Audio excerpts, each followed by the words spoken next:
Hey. Hey, hey. Hello. Not really the morning for me anymore, but yeah, hello.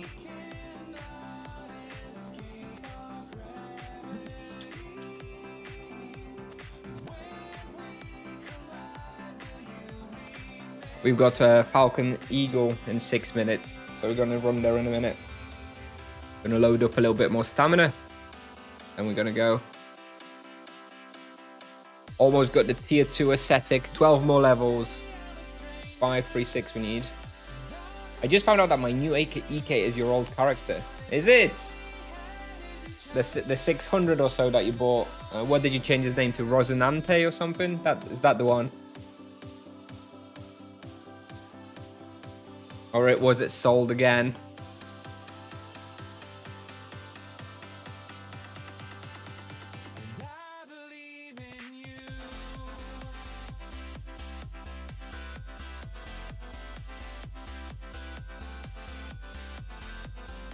Sold again. Okay.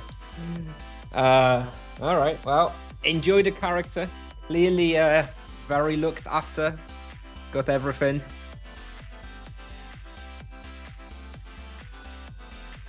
Hello, jealous jellyfish. Yep. We'll have a stream today.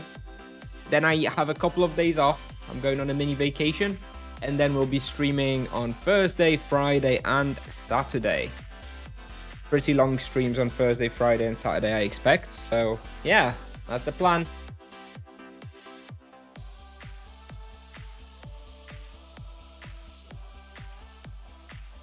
Here's my beautiful upgraded gem.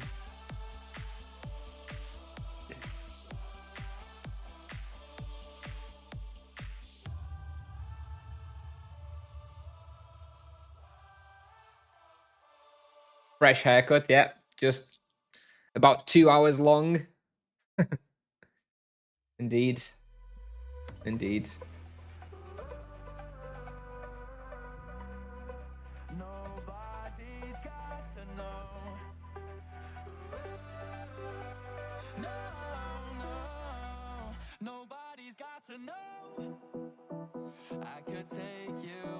Thomas Shelby. Thank you. Hello, Gaines. Thank you, thank you. Yeah, I had a little break from streaming. Then I was sick. I'm kind of back. I'm back today. Then I actually need a 2-day break because I'm going on a mini vacation to Prague. Then we'll be streaming on Thursday, Friday, Saturday. So that's the plan for this week. Stream today, stream Thursday, Friday, and Saturday. I know that the gems are tempting, aren't they? I know. Should we pick up this up? Okay, we'll pick this up. Let me get this as well. We're gonna start off with Falcons. So we have Falcons Praise. Falcon Charms. I don't yet have the Falcon Knight Soul Core. You can see it in my backpack right here. I'm gonna do that tonight. So that's gonna improve my Falcon results down the line as well. Thank you, Gaines. Thank you. Yeah.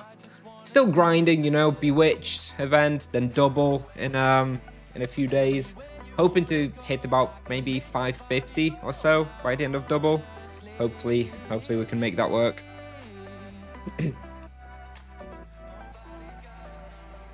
Want to roll this, whatever this ends up being, in 2 minutes. Free reroll. Hello, Chris. I think Falcon Sai is going to be changed, so don't worry about Falcon Sai for now.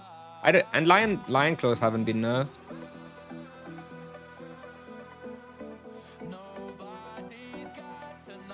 They're not going to be nerfed.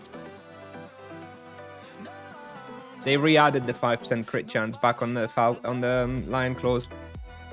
Lion Claws are fine now. All right, I'm waiting another 30 seconds or so, and then we're running. Do I think Tips-Off will nerf all respawns? No. I don't think so. Why?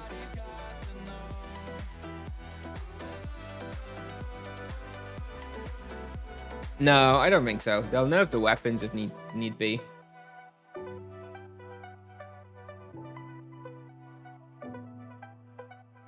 All right, we're 1 minute away from our respawn becoming available. So I'm going. Got our gear on.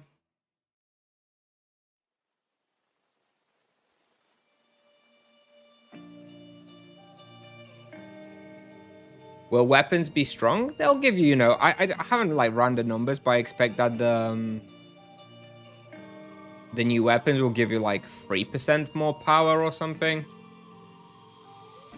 But it's like a 3% buff. No, somebody died while running to Oberon.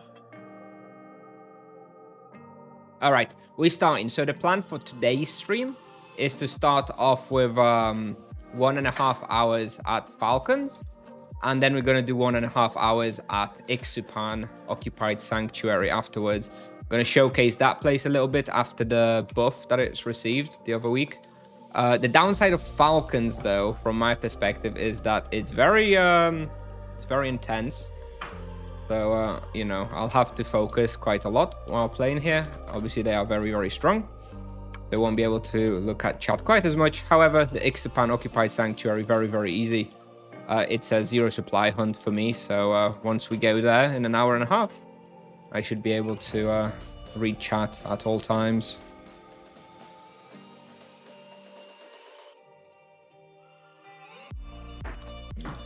Hey, Kanate, that's not a question I'm able to just answer from the top of my head. Something like that. If you genuinely want this kind of advice, I recommend you hop into my Discord server. We often talk about stuff like this. I'm sure if you gave some ideas, people would be happy to comment on them. I know I would like more customization or random rolls on gear, like more like Diablo-esque, you can have more modifiers on your gear so every piece of gear doesn't look the same. That's what's missing for me in Tibia, at least. Amulet 10 minutes, that's fine. I got another one. I got 2 amulets and 2 rings for this exact reason.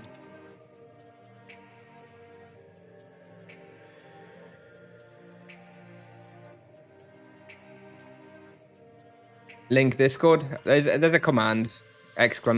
Discord. It's also just discord.gg/Kusnier. We have the custom Discord invite link as well. I should update it actually in the command. Is this Sonira? No, this is Nevia.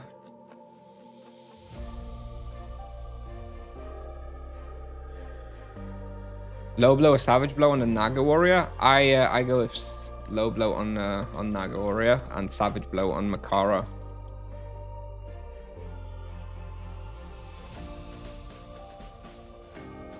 Instances, yeah. Yeah, if a game designed from day one with instances in mind would be interesting. It doesn't really work in Tibia though.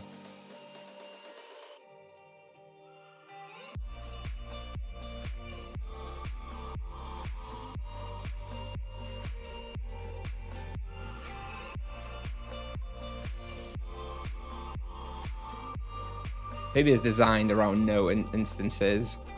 And if you took away instances, if you added instances, it would really break open the game, I think. I don't know. I know why people want them, but I also think it would really take away a lot of what Tibia is, and probably would not be that enjoyable in the long term. What advice do you use on your EK for imbues? Don't quite understand the question. I'm assuming I'm gonna rephrase the question as what imbues do you use in a 2-slot weapon? In which case, I would probably say these days I would go with mana and crit. It's so much simpler to play like that.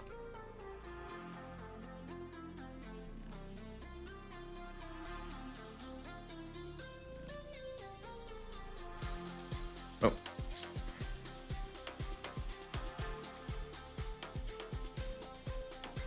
41 magic level and 100 fist, what would I go for? If you have 41 magic level, at that point I would just go for fist. I wouldn't worry about magic level at that point. You've got enough for now. Now, if you have 41 magic level, I'd be going for like 115 fist before I start thinking about magic level again. Let me re-roll this quickly. Oh, look at that. See? Free re-roll. Falcon Knight. Streamer client again. Did you see that? Did you...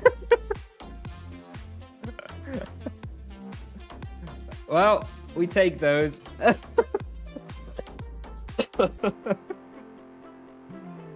Oh, God.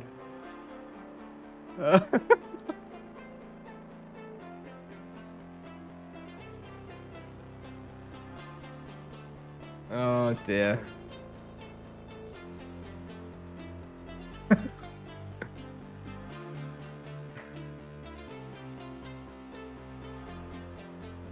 Well, that will affect the results in the sense that it will be less reliable for like quoted results. But I have been hunting here a fair amount recently. Actually, I do quite like this spot. So I can tell you that regardless, without praise, I do somewhere between like 6 to 6.2 KK raw with about 1.5 KK per hour profit. So obviously I expect the experience will be a little bit better now with a damage spray on Falcon Knight. Maybe it's, 6.5 or so. But yeah, we'll see. Pretty nice spot. Not the best one in this level range, but it's pretty good. What charms do I have on Falcons? I have Divine Wrath on the Falcon Knight. And I have Poison on Falcon Paladin. Streamer look, yeah. Streamer client, you know.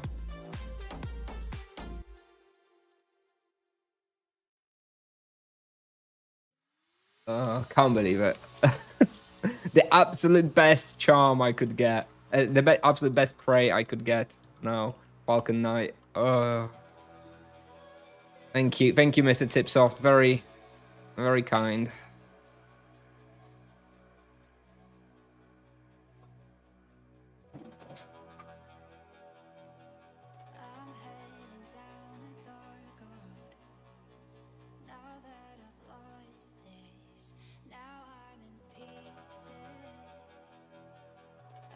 Crit Charm's not best here. Low Blow and Savage.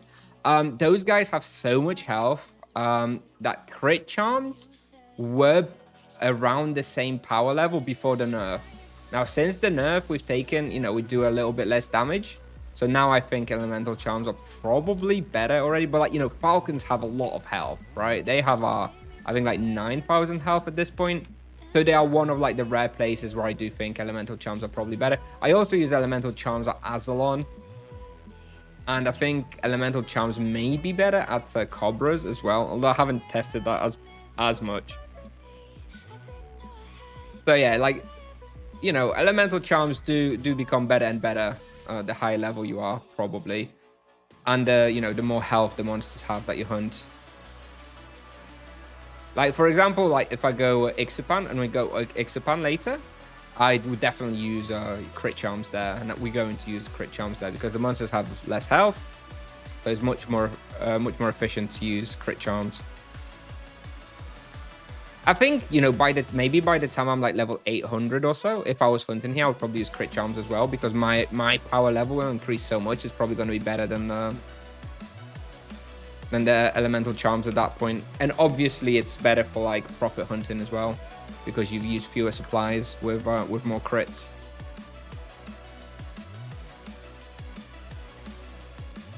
Still can't believe this Pog Champ reroll for free. Exactly what I needed. Elemental better for Nagas? I don't think so.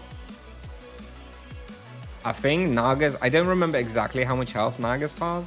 Like, maybe if you go to Nagas at like level 300, and you already have them unlocked because you've got a Rooked character or something, then maybe Elementals are better. But I think as you're picking up a little bit more power and you're like level 400 or so, I'm pretty sure Crit Charms are better at Nagas.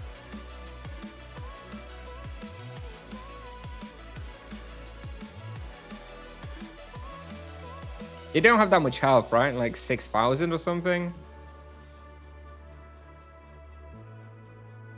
Yeah, I think for me, right now, it's like around 8,000 health for a monster right now, for my level, is when I start thinking maybe elementals are better.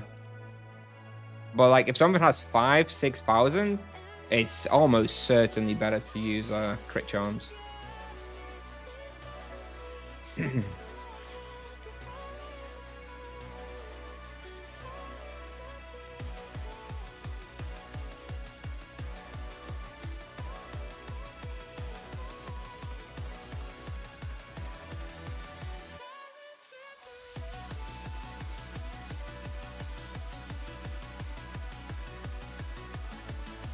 Yeah, I think for Naga's crit charms probably make more sense.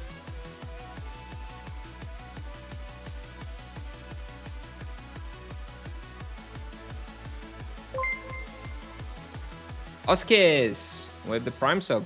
Thank you. Thank you very much. Appreciate it.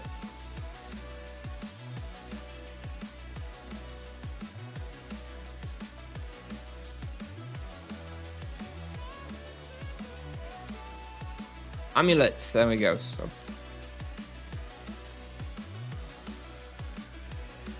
And 13 more minutes for the ring as well. Bonglier with the Prime sub. Thank you very much. Thank you, guys. Appreciate it.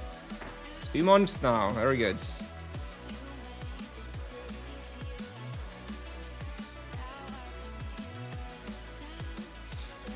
Five to 5. First level today. I think we should be able to take 5 to 8, maybe, on stream. 3 more levels today. Ja, maybe. maybe.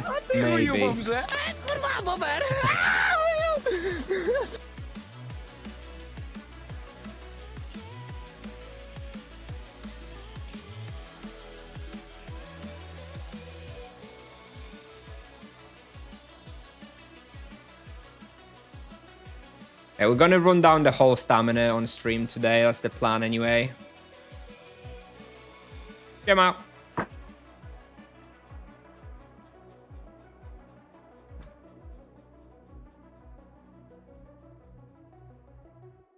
Also, by the way, this place could be... I could probably profit a fair amount more here if I drop down from USPs. Like, this place is not hard enough for me to have to use USPs. So if I ever wanted to really profit, I would come here with GSPs, I think. Maybe even GMPs I could probably do. But, you know, I'm just very, very comfortable and used Ultimate Spirits because I'm really used to it. But really can drop down to at least GSPs, I'd say. Virtue of Harmony is better than Virtue of Justice. It depends on the respawn and the density. Falcons, definitely Harmony is better. Like, you are slapping those with the big Harmony hits. For less dense respawn was like Grim Reapers, you know, maybe even Nagas and stuff. Justice is probably okay. Is about the same, or maybe a bit better. But like for like really dense respawn, so Falcons, Azalon, Isavi, these sort of places, you definitely want to do Harmony. But the difference, you know, for like smaller density respawns, the density is really the difference is really small. Like if you go Nagas and you go Harmony or Justice, like the difference is gonna be basically not noticeable.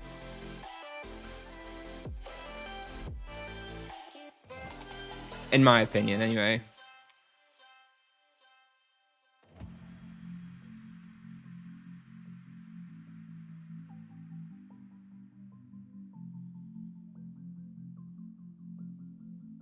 What do I think about the Sanguine Coil stats? I don't think anything about it at all because I don't even know what stats Sanguine Coil had before. I am not super familiar with, you know, mage stuff. I haven't heard too much about it. Why do you ask? Do you think they're bad? Do you think the tree is not very nice, not good? I have to be honest, I have not looked at pretty much anything that's not monk. You know, I'm very laser focused at the moment on monk content, so I haven't really followed too much the trees for other vocations, which I probably should have, but oh well.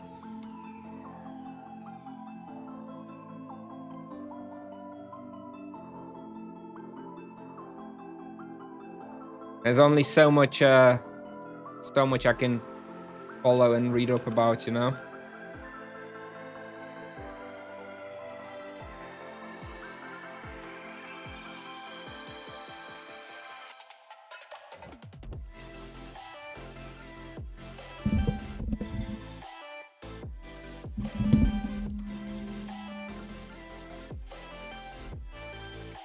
At 540, you can unlock T2 on the wheel.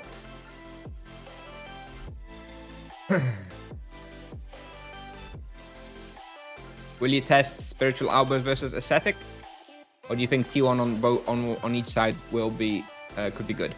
So for me, it's actually level 536 that I'm gonna have T2.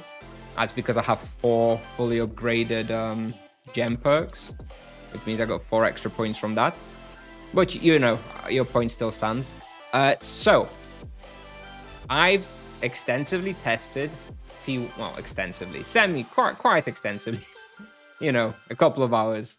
Let's call that extensive testing. I've tested the T1 outburst versus T1 ascetic, and T1 ascetic pretty clearly came out on top. Okay. So I can confidently say that I prefer T1 ascetic to T1 outburst. Also because it's so much easier to execute, which should not be discounted. Ease of executing something effectively is also important. So that's a state that I'm confident in, you know, quoting that T1 ascetic is better than T1 outburst. Now, if you look at the differences between Tier 1 ascetic and Tier 2 ascetic versus Tier 1 outburst and Tier 2 outburst, the relative power increase in ascetic is much greater than the increase in outburst. I believe that the power of ascetic goes up like 100%. So like it's twice as powerful as it was, I believe, something like that. So basically Tier 2 ascetic is worth like 2 Tier 1 ascetics, right? Whereas spiritual outburst increases the damage of the secondary wave by 33%, right? It's instead of the second chain doing 37.5%, it does 50%, I believe. Which means that in absolute numbers, the Tier 2 outburst, the chain is 33% more powerful, but the chain is only half of the overall damage of the chain, right? So overall, it feels like the increase of power between Tier 1 outburst and Tier 2 outburst is like 20%, right? Maybe Tier 2 outburst is 20% better than Tier 1 outburst, right? Something like that. Now, the fact that Tier 1 outburst was worse than Tier 1 ascetic, and the fact that Tier 2 ascetic is that much more powerful than Tier 1 ascetic, like 100% instead of the 20% power increase of outburst. I hope you're following me where I'm going with this logic, right? This is like a deduction. I think it's pretty much a guarantee that Tier 2 ascetic will still be the better wheel to go for. That's my current expectation. I will test it, why not? But I think for me specifically, considering how good of a greater gem I have, I don't see myself switching to Tier 1 ascetic plus Tier 1 outburst wheel. I'm almost certainly going to go either with Tier 2 outburst or Tier 2 ascetic to go with my greater gem. And my expectation, based on the power level of the Tier 1 perks and how much power we get from the Tier 2 perk, my expectation is that Tier 2 ascetic will be the wheel I stick with. I hope that I hope that the logic I just tried to explain makes sense and you could follow what I was talking about. But yeah, I think ascetic is almost certainly going to be better. But we're gonna test it. Yes, we are gonna test it. Why not? Hail man, love the monk. Hang on. One more previous message. Not entirely sure how I should feel about sanguine culture, so I was wondering for your opinion. Okay, I don't feel anything about it, so I'm afraid I'm not going to give you an opinion.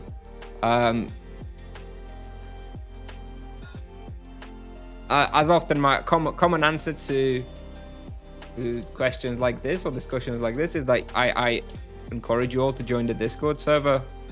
Super active, loads of people from all different vocations.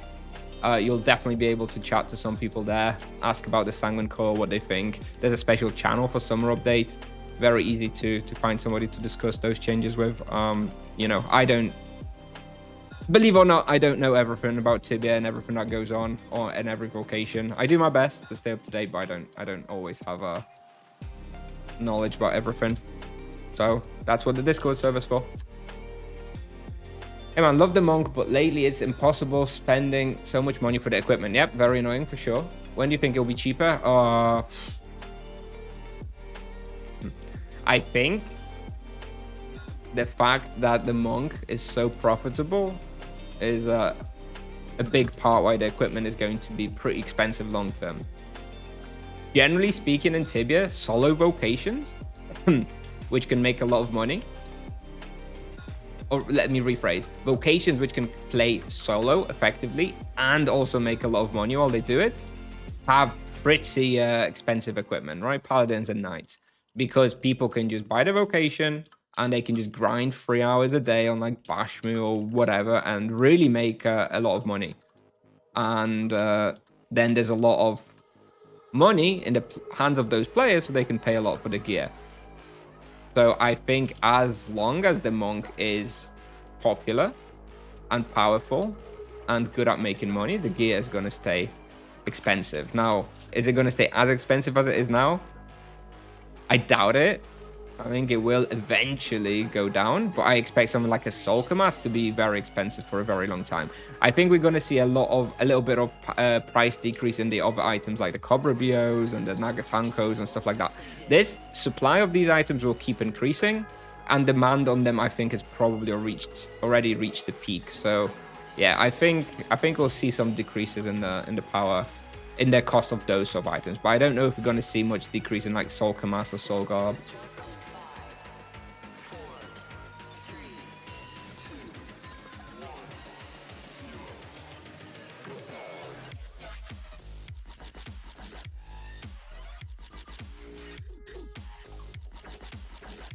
Have you been enjoying the Greater Gem? I have.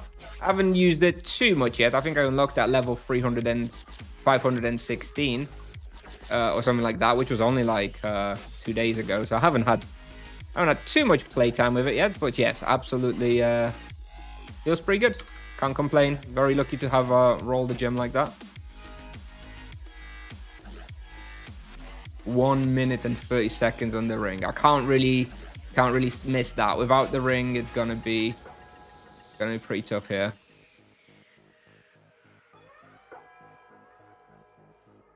How are we doing with experience? 6.4 KK raw. Okay.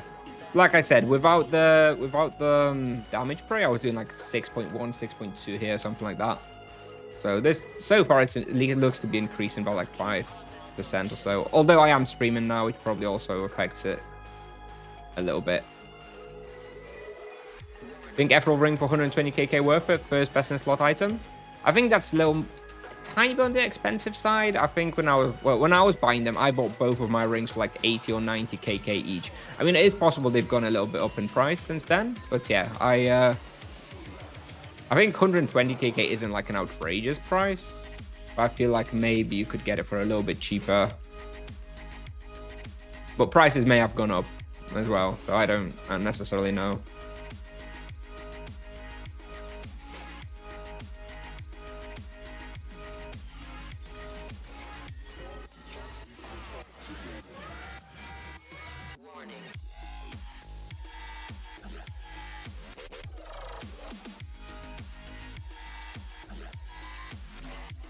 Outburst might still be okay at 800 when you can do tier set 2 ascetic with tier 1 outburst. Yeah, I've said this. I've said this a few times. I think outburst is very cool.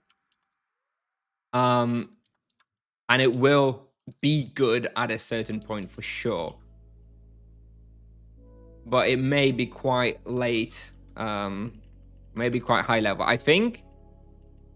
I guess if you have like level 1050 or so, or level 1100, and you can have tier 2 ascetic, tier 2 outbursts, 2 greater gems with focus, harmony, cooldown reduction. So it's, instead of 2 minutes, it's 1 minute.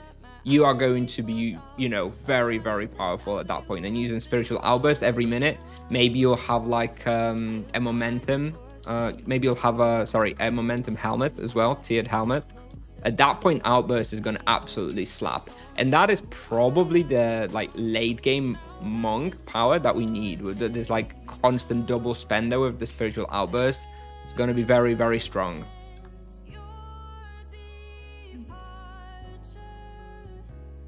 Nope. Well, we drank pot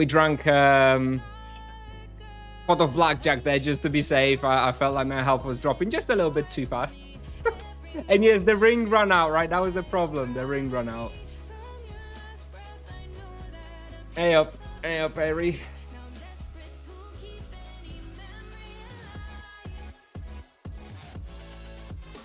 Woo!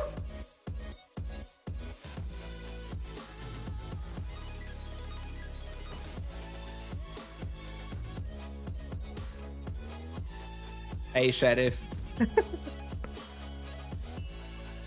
Today we got a new survey about vocation changes. Oh yeah, some people were sharing it in the Discord. I was having a quick look. I didn't get it, unfortunately. It looked like a pretty interesting survey, actually. I would have liked to participate in it.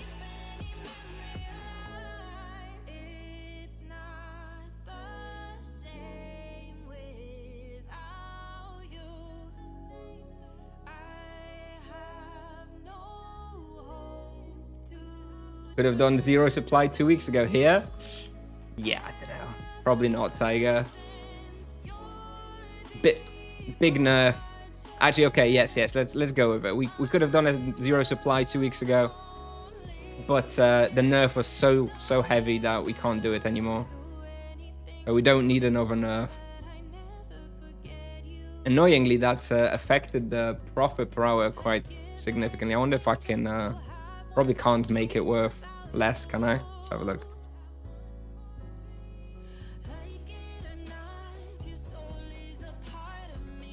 No.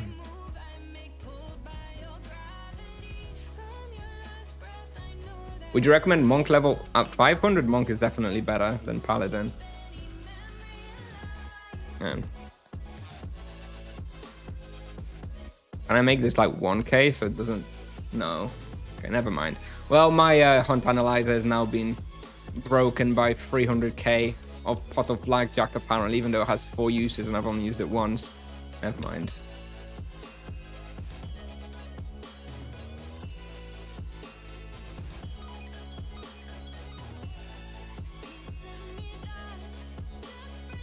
Why not energy ring instead of food? I tried the energy ring, but for some reason it didn't equip.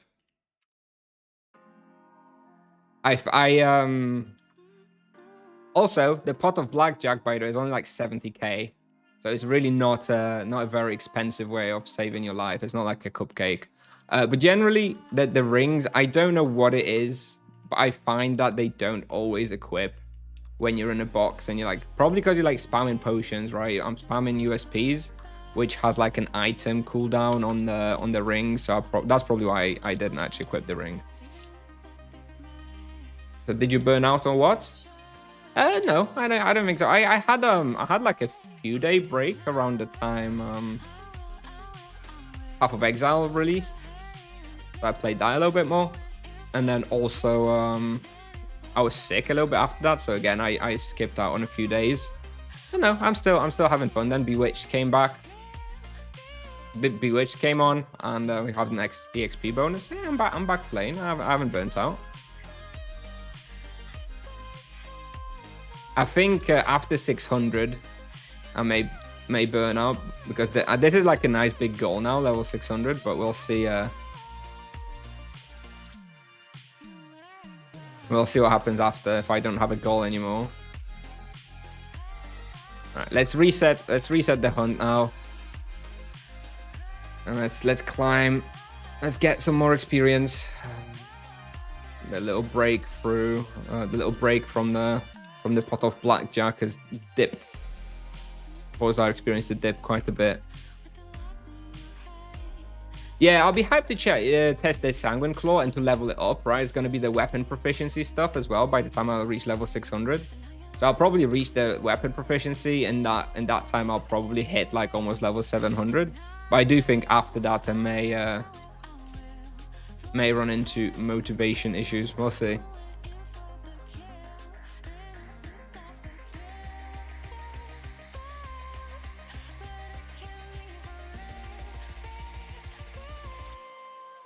Well, we're live from PoE. I wasn't playing it for like hours at a time. That's the thing. Like what I like about Path of Exile is that I can just hop on and literally play for 10 minutes and make some okay progress, right? It doesn't feel like that in Tibia.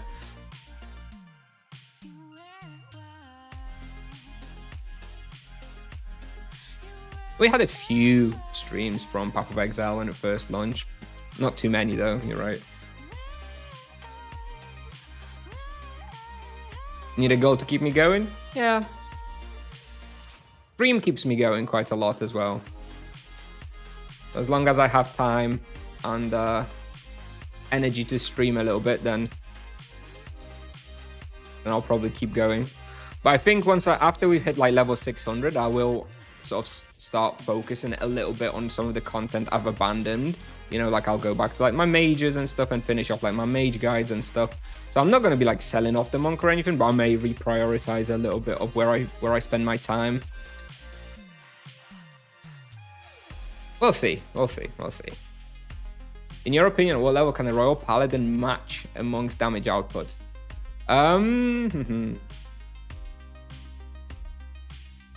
Probably soon. Like when I was hunting Falcons with a Paladin, when I had charms, I was making about the same experience now that the monk is making here. At slightly higher level, like the Paladin was like maybe 550. So I would say the Paladin matches the damage output from the monk with full charms, because obviously let's remember that the double charm proc is a big part of the Paladin's kit. Around the level like 600 or so, I would say. Around 600, I think the Paladin probably starts matching the monk. Okay, by the way, we've done 31 minutes at this point, and if it wasn't for the pot of blackjack, we'd have 850k profit. So we're looking at about 1.7k profit per hour at the moment.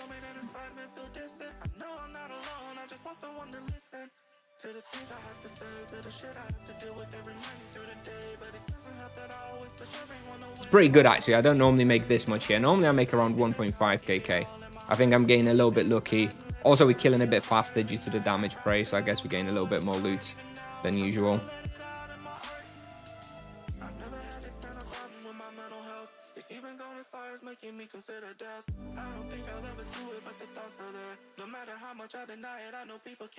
Every day I try to fight it, try to hide it, try to keep it to myself so I don't pull others inside it. It's not like I run from help, but that solution's really not it, cause I still feel like I'm always the problem with or without it.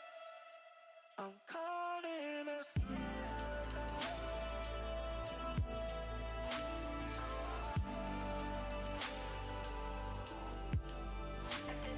I don't think I'm going to be going for 100% bestiary though here, Tiger. I don't know. I also don't like achievements very much.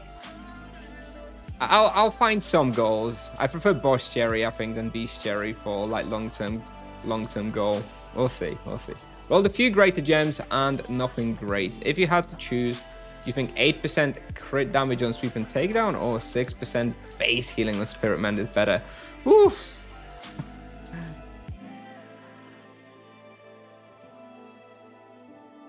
Not ideal choices.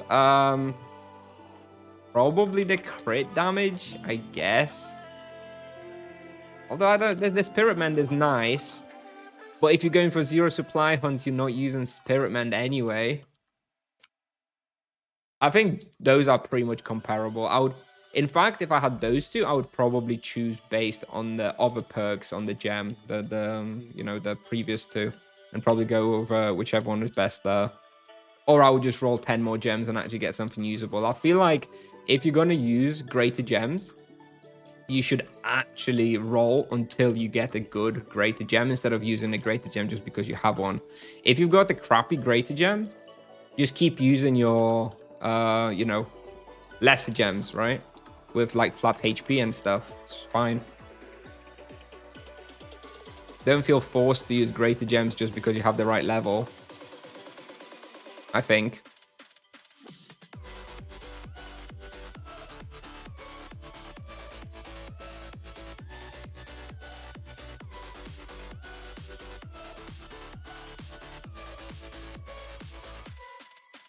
Bursters, yeah, Bursters is probably good. Bursters is probably good. Banuta maybe would be okay as well. Deeper Banuta. The monsters wouldn't be running away because the EK could accept them.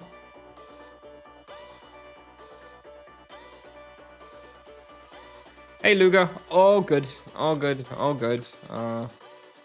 Just enjoying Bewitched. Burning full stamina on stream today. Starting off with Falcons. Got a nice Falcon Knight reroll just at the start of the stream. And then we're going to be going Iksupan afterwards. Any other ideas than Bursters? I gave you Deeper Banuta. I don't know.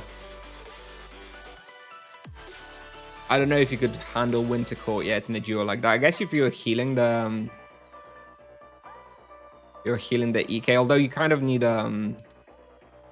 you need an earth weapon, so maybe 250 onward you could go like a Winter Court. That would be probably pretty good.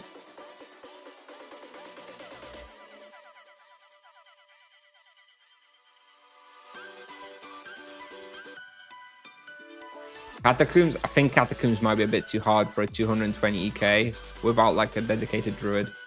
The 0 harmony takedown compared to Chain Penance, I think it's probably weaker. I don't think it's worth using a 0 harmony spender.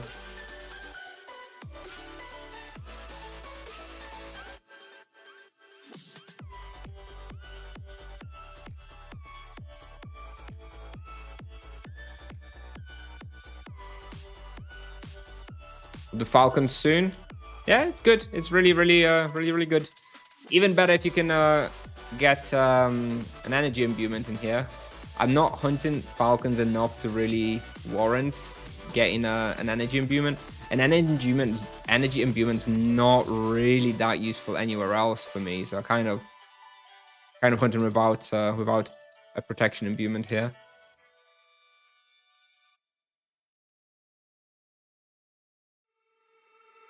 What is expected date for summer? I would say probably the 14th of July.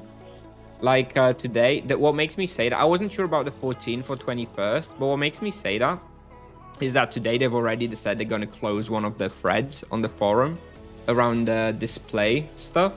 So they're already sort of like slowly, you know, closing the threads on the test forum for certain features, then they can't be that far, right? Admittedly, that's like the one feature that there's really not that much feedback going on, being given. Maybe that's why, but I'd say, yeah, 14th of July, 21st of July is also still possible. But maybe it'll be a little bit earlier.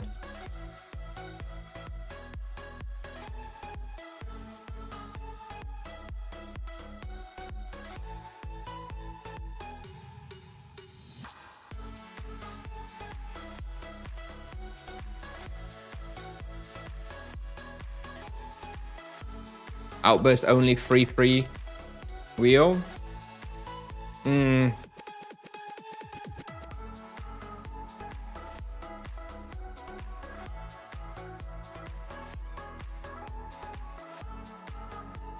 I think if you were doing that and your momentum whiffed and you weren't actually able to use outburst, you would probably just do an extra hit of like Chain Penance, right?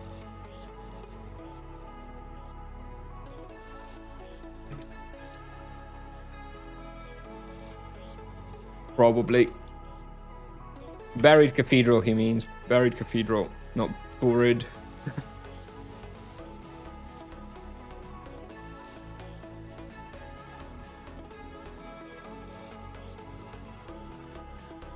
Hello, Paseg. Hello.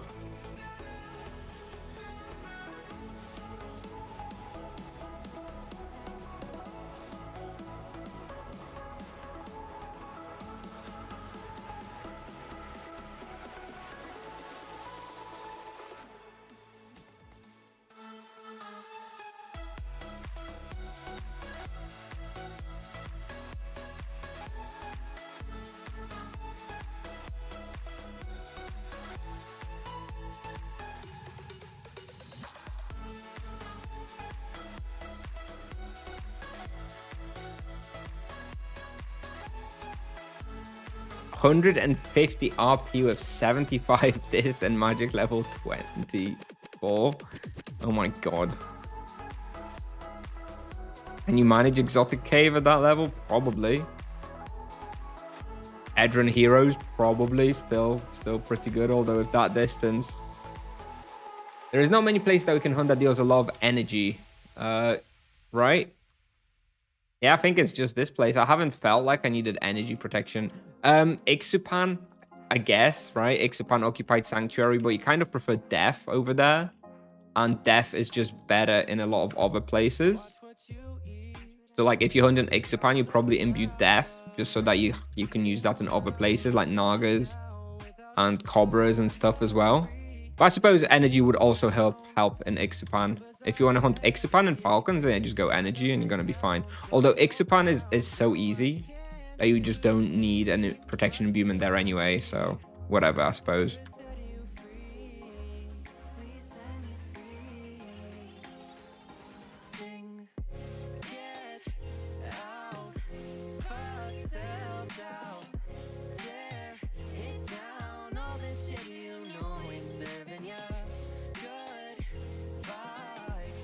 Naga axe or Falcon battle axe? Probably Falcon. Two-handed is almost always better. Unless you like team hunting. Like if you're team hunting, I would go for Naga axe. If you're playing solo, I'll go for Falcon battle axe. Probably. Not sure if there are some exceptions.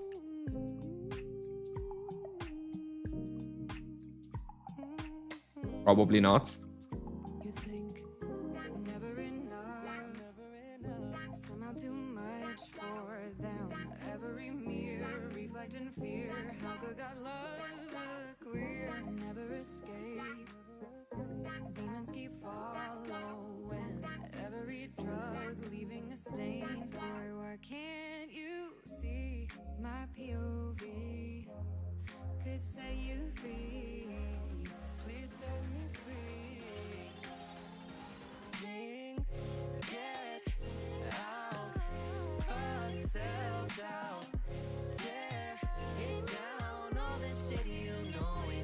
You think 12% base damage on Flurry of Blows will make it any good? Oh, Chain Penance will still reign supreme. Whew. I mean, the beauty of Chain Penance is how easy it is to use, right? It's so nice not to have to turn and it auto-targets.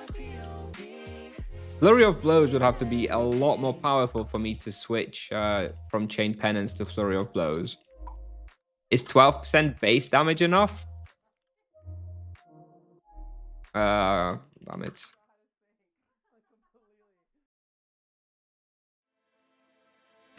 Probably not.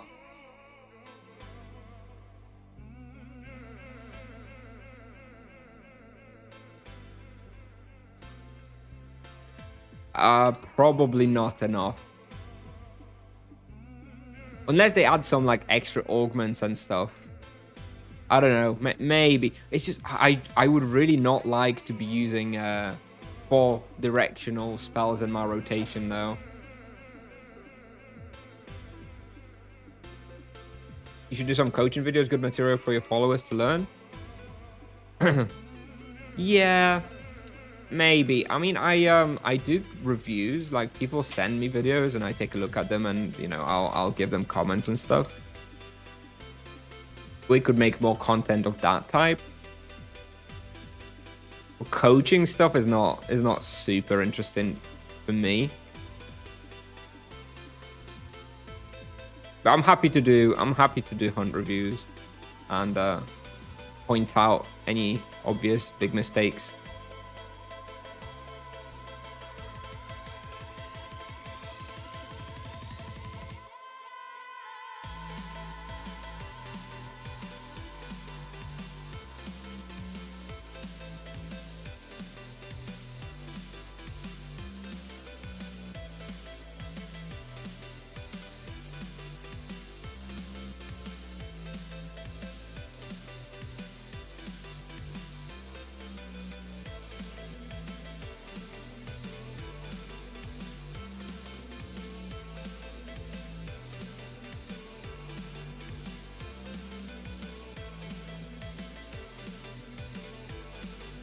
One, my friend, is there any tutorial or good tip for someone which wants to start a measuring Tibia quest? I mean, that was so bad. I could do things I couldn't imagine for it. The one thing that I can suggest is that there is a special map on tibiamaps.io with like markers for that quest, and also it like the map is made in such a way that you can see which areas you haven't explored. So if you want to go hardcore for measuring Tibia quests, I recommend you back up your settings, put them somewhere else, then download the special map from tibiamaps.io, load that in, then do the measuring Tibia quest, and then you can reload back your old map afterwards if you want. They've made a special little map that's supposed to help with this quest. So yeah, I guess that's my tip. Like that's something you can do. Other than that, no, I don't have any tips. I haven't really bothered with that sub content. I'm not an achievement or outfit collector. I'm not an achievement hunter, outfit collector, mount collector, nothing like that. It's not particularly the type of content I'm super excited about in Tibia. Which level? Well, the hardest part is going to be like Isavi, right? Running around Isavi and discovering Isavi. So you probably need like level 300 or so realistically to do it. Base outfit on a 202. What base outfit for? Is it for 10 areas? If so, then yeah, you should be able to do it.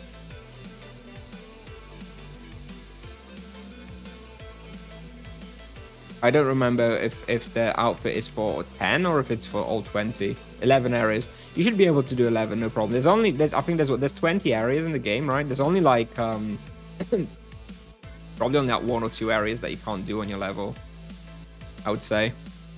Or that might be a struggle.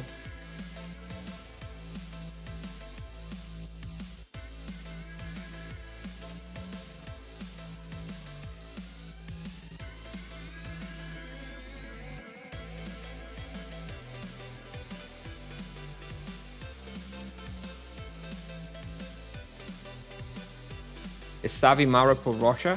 I think 200 can do Maripur though. Can do Maripur. Oh, maybe the access with the Asuras and stuff, maybe. Yeah, either way, you can definitely do 11 out of 20.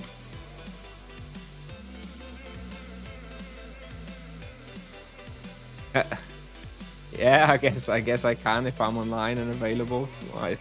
Sure.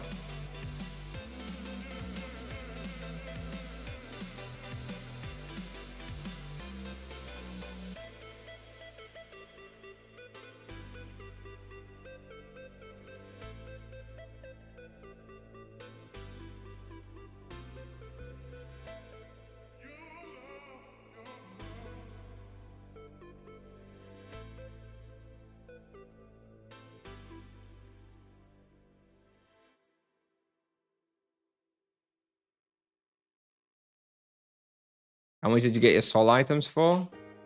I got the boots for about 5k, armor for about 6k, and soul mask for 6,500k, something like that. Very cheap.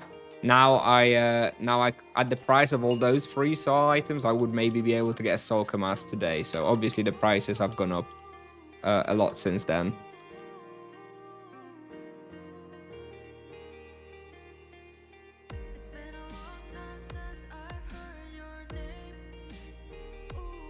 How are we doing with experience? Oh, we're over 6.6 raw there for a second. Okay, so it's picked up since I've now started focusing a little bit more. The experience has definitely picked up.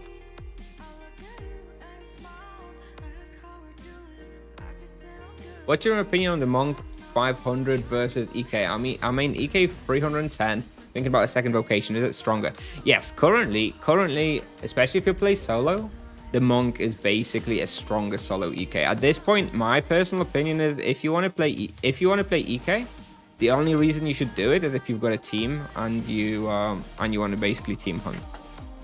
Otherwise, the Monk is just better at pretty much everything. So yeah, so that's my opinion. If I was playing EK now, I'd feel like I'm just a worse version of the Monk. So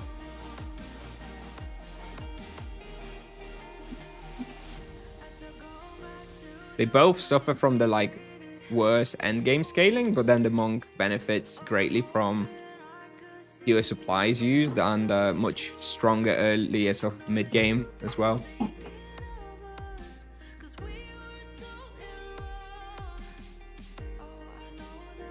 Yeah, no new monk weapons in this update. We're gonna get a new helmet and new legs. The helmet I think is okay. I like the helmet. The legs are, I don't know. I wanted to see another physical pair of legs at a lower level, so that the mutant hide trousers are not so insanely in demand. The fact that I was able to sell my mutant hide trousers for over 100 KK is just ridiculous, and it clearly shows that we need another physical leg, sort of under level 500. But clearly Tipsoft did not agree, because I did leave that feedback, and so far it does not seem that they are going to change it. So 6.8 KK raw. Woo! I wonder if we can crack 7.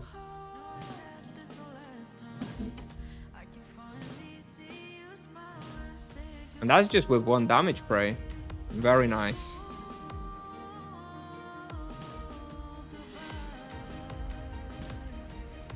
And without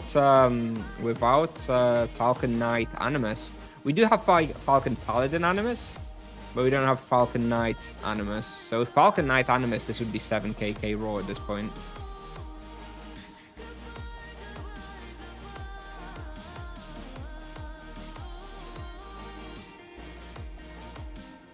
A Lion Claw's worth it. If that's the only weapon you can have, you should absolutely get them. I mean, they're not the best, like, but they are fine. They're definitely perfectly usable, and you'll be happy you have them. If versus not having any sort of 250 plus level weapons.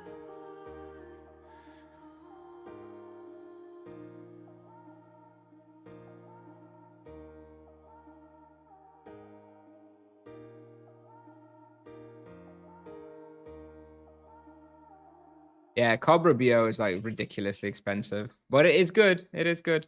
Inferniarch or Lion Claws? I go for Inferniarch. If you've got the choice. Although ideally the upgraded Inferniarch, right? Not just the base version.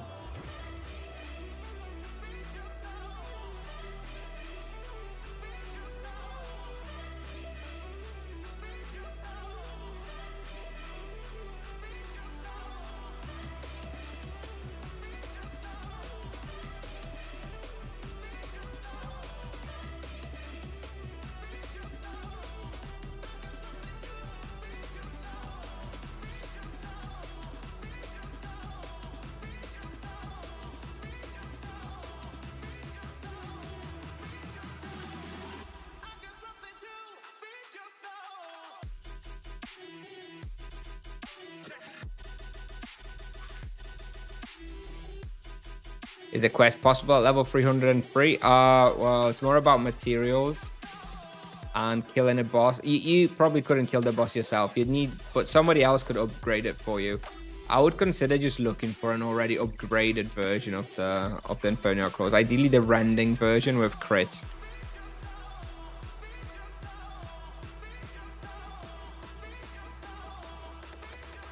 Hopefully, they buff and improve EK's endgame. I agree. I think that would be cool, and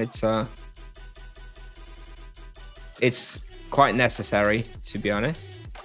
But same for the monk though. Like I feel like Tipsoft is going to improve the endgame of the monk eventually, and at that point it's still going to be a better EK even in the endgame, right? I don't know. I feel like the EK is just primarily a team hunter at this point.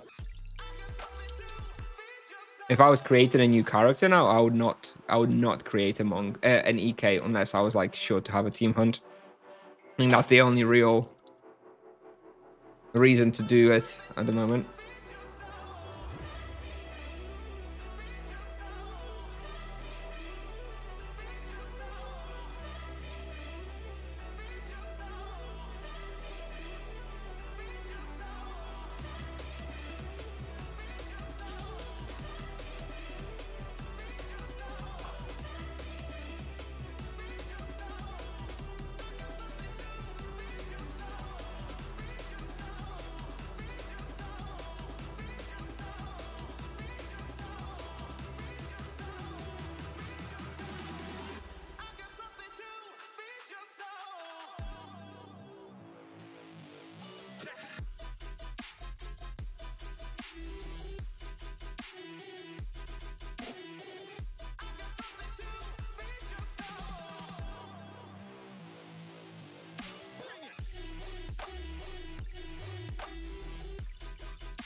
5 to 6. We've got our second level for the day.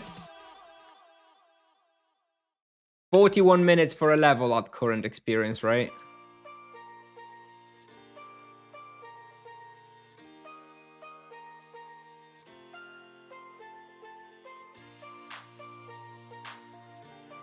I use an auto aim to assist waves? No, I do not use auto aim.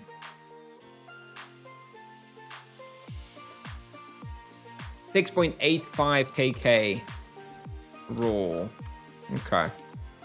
Now I do not use auto aim. I think auto aim itself is a great feature overall, and I think whoever suggested it, you know, had a great idea, and I'm glad it was added. I think it's very, very helpful for beginner players and just more casual players in general. But if you're really wanting to push experience and be very efficient, then it's better to have more control of your character, which is primarily obtained through manual aiming and not the auto aim.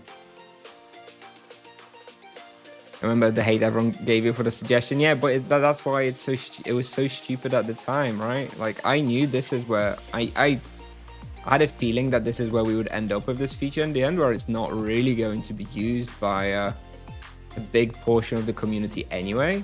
And yet so much like hate, like as if it's going to make the game so easy, and it turns out it's not even really recommended to use it.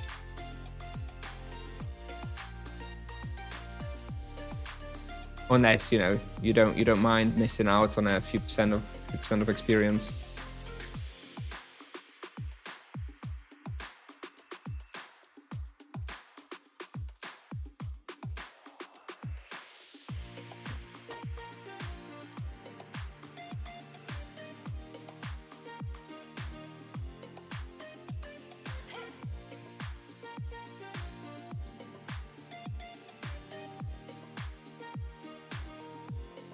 New feature that enables toggle on and off auto aim. I mean, you can toggle it on and off, right? It's just in the magical archive. What do you mean? I've invested a lot of time and money in my EK. I don't want to change. Thinking about doing Ormond points again makes me sick. Yeah, you can. There is a way to like effectively purchase Ormond points for, you know, from somebody else to do them for you.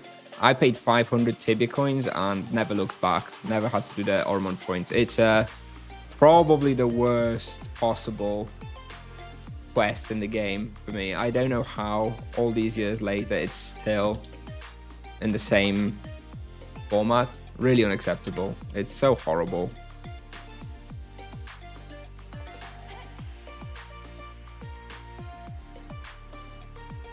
If I get the same outfit as you at main character, and I will be rooking him to play monk, will it be available to play? Or will it be deleted? I need to make Drome again. Yes, you'll need to make Drome again. What's going on here? Who's this guy? Is he helping me with some heals? Okay, I see. No, you would lose your outfit from Drome. The reason I have it is because it's an account-bound character. Account-bound outfit, because I got it from tournaments. So it means that I have it on like every character, even like level 2.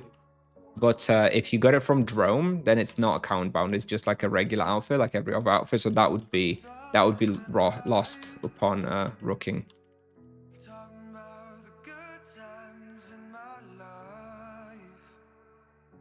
Who is better, bro? I mean, between what?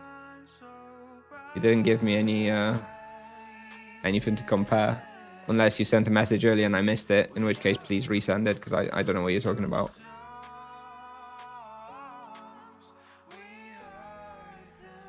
With a hotkey, so you have 2 sets. One for auto aim, one for non-auto aim. Yeah, okay. That would be okay.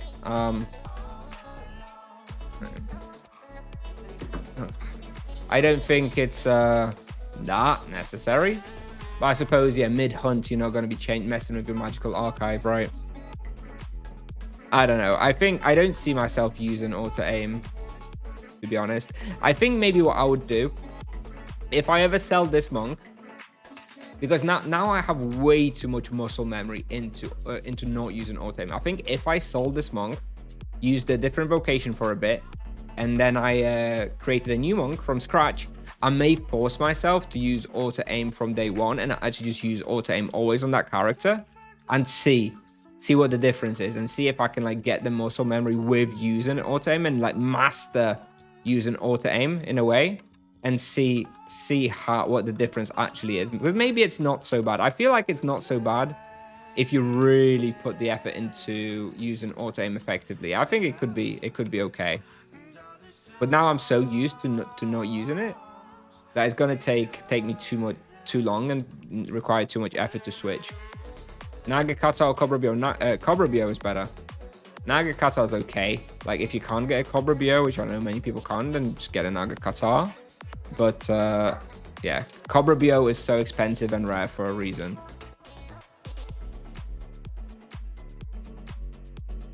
Terror Sleep is good for level 300 monk with a pretty crap set.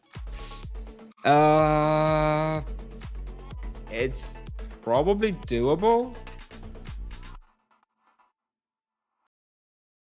I'm not sure it would be that fun, but I think it's doable. Because you do a lot of kiting there, you have a fair amount of room. That room at the bottom, Terror Sleeps, would be pretty tough though. That is a pretty dense room. I'm not exactly sure how you would solve that one. But yeah, I mean, overall, should be doable. Yeah, should be okay. Not going to be easy though, I think, at level 300. It's going to be on you know, higher difficulty end. You mentioned Nagakata Cobra. Okay, I responded now. Use it sometimes when warboxing. And when it, yeah, exactly. When you're kiting on the monk, I think using auto aim is not such a big problem. But when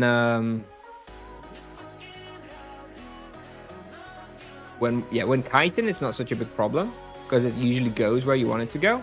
But when you're wallboxing, you can't get yourself in a position where you can't target the target that you want because your wave is going to go somewhere else, right?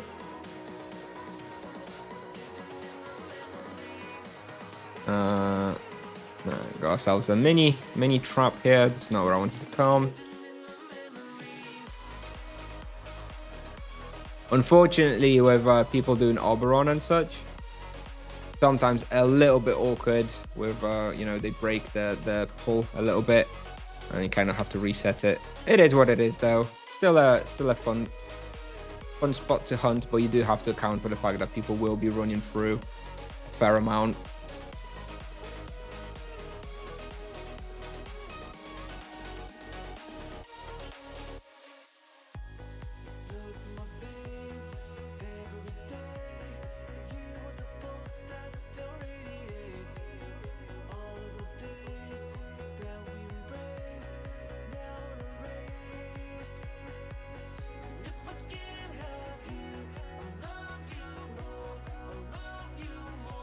Auto aim on Knight sucks. No, you miss it. Sorry, men often when using it. I think the main use case of auto aim is on EK is for bosses. It's nice when you're just doing bosses and you don't have to aim men. You just select the boss and you just do your rotation and it's always going to be hit even if the boss is like moving around you, right? I've heard that that's a pretty good use case for auto aim on the EK. And I can see that. I haven't tried it. I haven't played the EK in a few months, but I can see that being a pretty good use case. This looks way easier than on 550 Paladin. Hey, chatter. It is. It's definitely easier.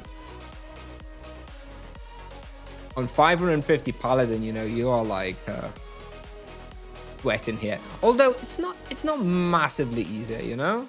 I think like a 550 Paladin here is like an 8 out of 10 difficulty, and on the monk it's maybe like a 7 or something. So it is definitely easier. I can definitely relax a little bit more. Well, you know, if I got myself 8 boxed, I'd probably still be paying a visit to Henricus. Still requires me to stay pretty focused.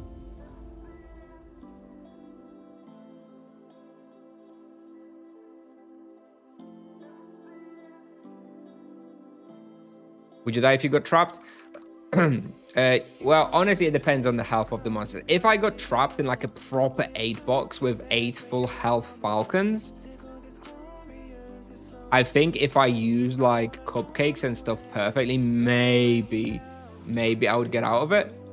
But I think probably not. I would probably die in a proper 8 box. If it was like a regular hunting situation where, you know, I'm kiting, and I get myself trapped, then chances are some of the Falcons would probably be, you know, like half health or something. In which case I could probably get out.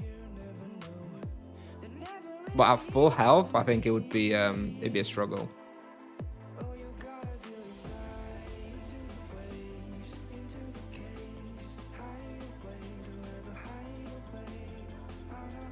Let me just relog on the test server chat, then maybe we can try it there.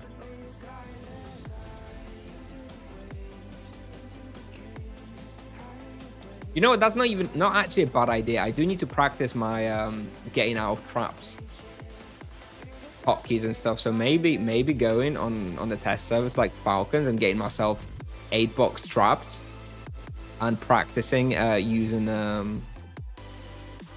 all the things at my disposal. That might be a pretty good use of my time actually on the test server. I'll try to do that later tonight, maybe.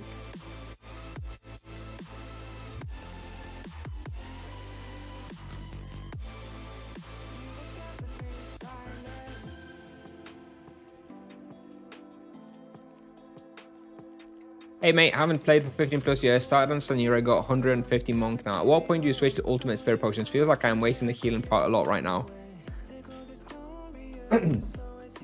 Yeah, so the healing, using ultimate spirits mostly is to just have like a secondary heal to keep you alive. If you are wasting the heal, you probably don't need to be using ultimate spirits potion. You're probably not hunting something hard, and you're not hunting something hard enough that really requires it.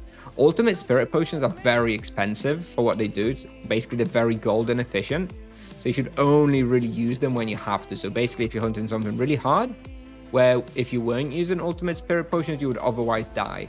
If you're hunting something pretty easy, just stick to your great mana potions, maybe great spirit potions. But ultimate spirit potions should be reserved for, you know, difficult things where chances are you would die if you were not using ultimate spirit potions. That's my advice to you. Change your trinket, brother? Why would I change my trinket, brother?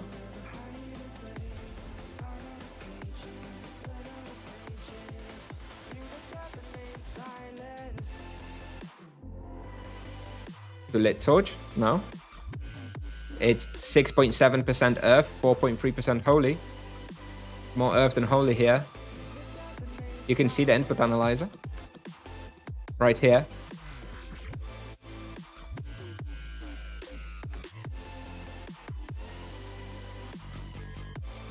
Have you tried flimsy on monk? Yes, I've tried flimsies on monk, yeah. I got distracted. Where are we? I'm in the wrong part of the spawn. Damn it.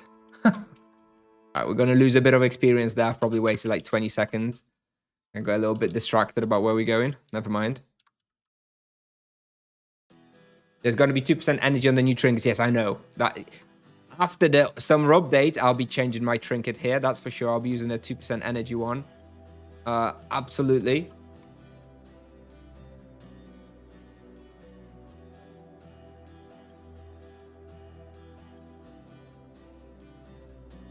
Nah, it's finally an energy trinket. It's been a long time coming.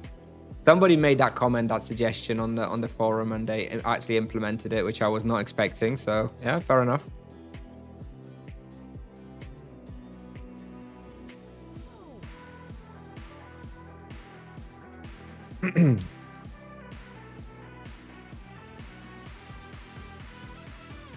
And flimsies. So flimsies. Flimsies -1 in Venore. Very, very easy. Pretty damn good with the Sulka Mass. However, you break the respawn. So you kind of need to go to -2. However, -2 not so good. Because the mean lost souls, you know, that like the middle ones, are better to energy. And you kind of want to use earth on them. So my personal opinion when it comes to flimsies is if you really want to go flimsies, just go -1 and accept that you overkill the respawn. Maybe go when the respawn is boosted. I don't know which part of the map flimsies belong to. Is it Yalahar? Maybe Edron? God knows. And only hunt there then. But if you want to hunt Flimsy's Venori properly, then you need to wait to level 600, in my opinion, when you're going to have Sanguine Claw. And you can actually hunt -2 effectively and kill the immune lost souls and actually maintain the respawn rate. So I think from 400, you can hunt Flimsy's -1 and get like 5 KK raw per hour or something, but overkill the respawn. And then at level 600, actually make use of the respawn and hunt -2 and -1 at the same time.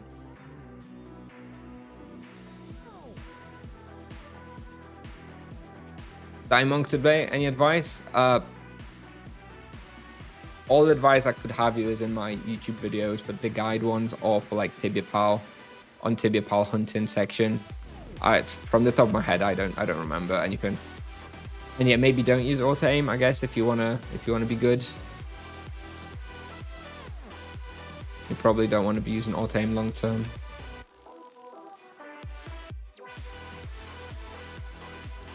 Do you see a relevant damage increase from Lion Claws versus Infernox? I never used Lion Claws. I used Moonspade and then switched to Infernox. I never used Lion Claws. You know, mathematically, just looking at it, it's about a 3% damage difference. So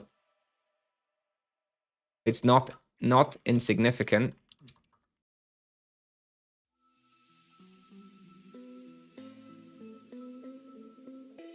There's a 5-star Falcon Knight here somewhere, by the way. So I'm kind of not overdoing the pull because that's potentially risky. Oh, here he is.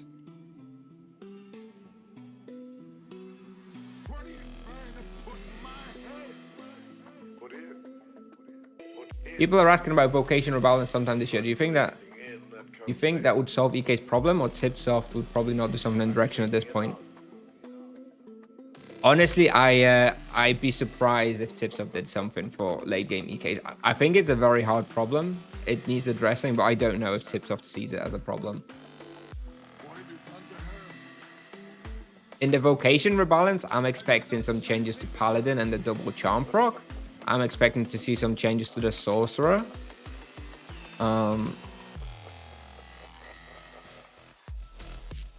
To remove the need to use ultimate healing runes.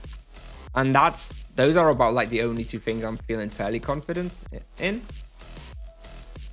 They may touch the EK, may not. They may just give him like a little mini buff. Like, for example, they may add him some stances where they can have like Perma Utito or Perma Utamo, kind of like the monk virtues. I think that would be cool. But I don't know that the EK would see like, for example, like a new spell that would be massive AoE level 1k plus spell. I don't know. I'd be surprised, to be honest. How do you buy Oromont points? It's the probing task that someone can pre-prepare for you. Where's Alice?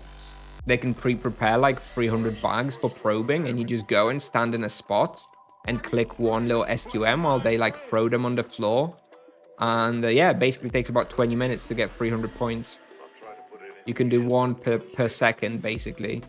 But obviously no one's that fast at throwing them on the floor, so you're not actually going to get that many.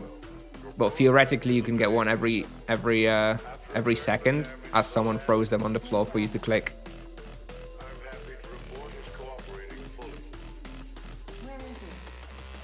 But it takes quite a bit of preparation for somebody to do it. Hence, it's not super cheap. Like I say, I paid 500 Tibia coins for it, which for me was, you know, a steal considering it saved me like, you know, 3-4 hours of like horrible effort. So. What do you think about auto aim for team hunt? Haven't tried it. I think it's potentially better, right? You just, especially on like a PvP world, I feel like you just potentially target the EK and you throw your waves. Although then you're missing out on melee attacks, so maybe not. Not sure. I think in team hunt there's probably a little bit more room for auto aim. But probably still not great. Why do MS have to use the ultimate healing runes? Because the monsters and endgame respawns deal too much damage, and the druid's healing is not enough. So the sorcerers serve the role of a second druid by using ultimate healing runes, basically.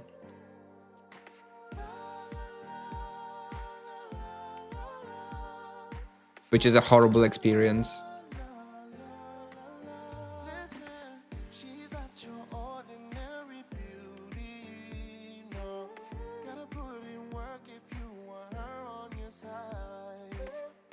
impressed with cars, cologne, and jewelry. No, wanna steal her heart, you better prepare for a ride. Like, ooh, oh. As her hair blows in the wind, she gon' look at you and say,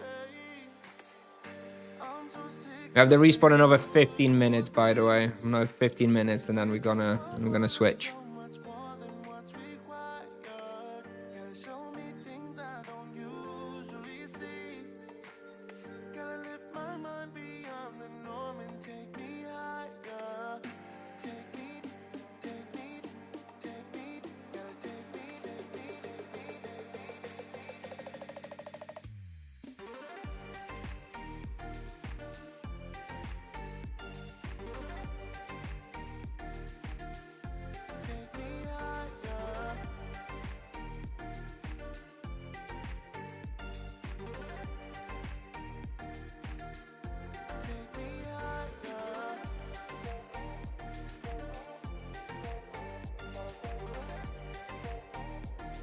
We're doing pretty stable 6-7, 6-8 KK raw now. That's it's pretty good. And like I say, this is without the soul pit for Falcon Knight. I'm very lucky to have rolled that damage prey. It seems to give me a pretty significant raw boost. Maybe about 10%, 10 to 12% raw boost with the Falcon Knight damage prey. Scales nicely with the 300% EXP gain of Bewitched. Of course, the EXP prey would still be better overall. Or at least it's technically a bit easier as well with the damage prey.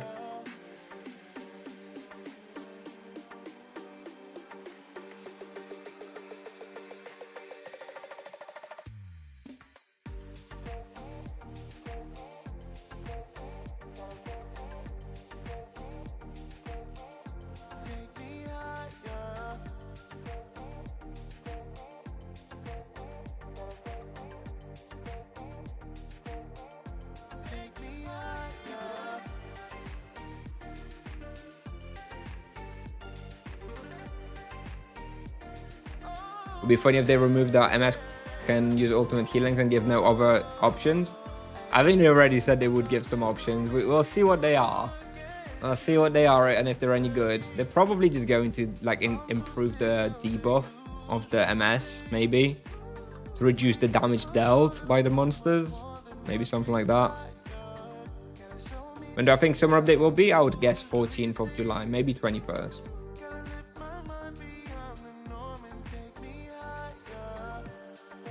At least another 2 weeks.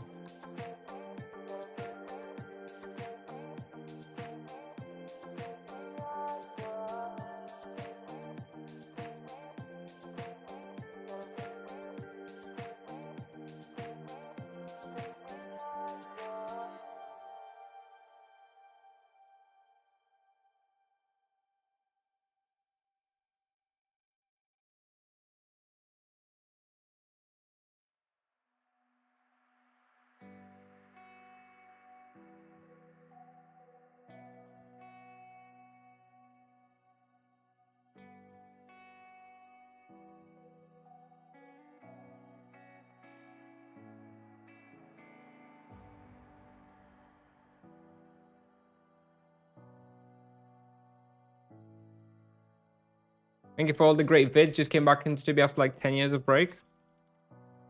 No problem. Thank you for visiting the stream.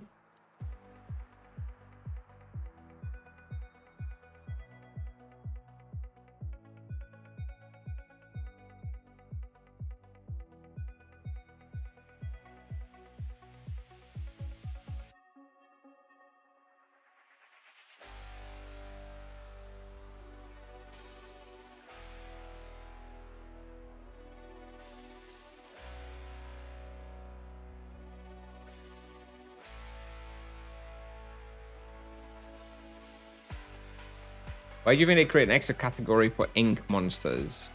I hope they will rework one day Earth Library. I think they realized that maybe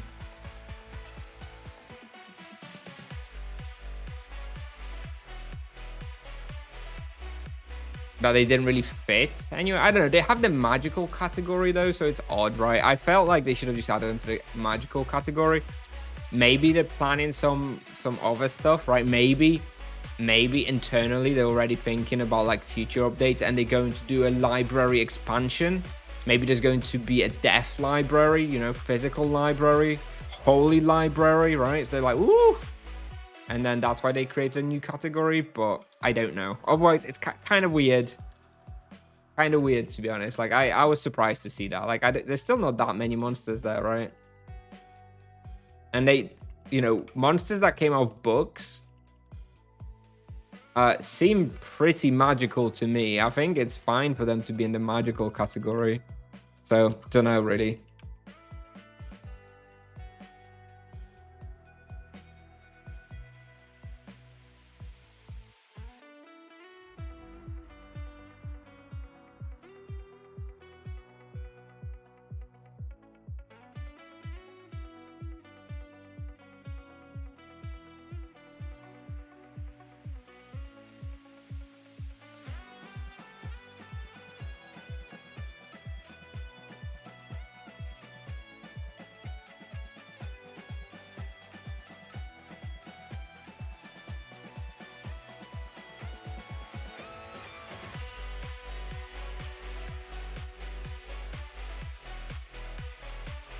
There was too much stuff in the magical category. Having damage. Okay. P4 Jomek. Yeah, you are probably correct. That's probably what it is. Yeah, okay. So in the weapon trees, they've added these new damage bonuses against certain categories. So yeah, they probably felt like there's too much good stuff in the magical category, so they wanted to split it to allow for this ink category to be boosted in their weapon proficiency. So if that's the case, they may start making way more categories down the line that they may want to boost in some way in like the wheel or the tree or something. Yeah, that's a fair point. Can you show us your wheel, please? It's very boring at the moment. It's just a greater gem. I've literally just been able to fit in greater gem, and it's in the lower bottom quadrant. It's the aesthetic quadrant in which I'm using greater gem at the moment. That's it. There's literally nothing else other than the greater gem.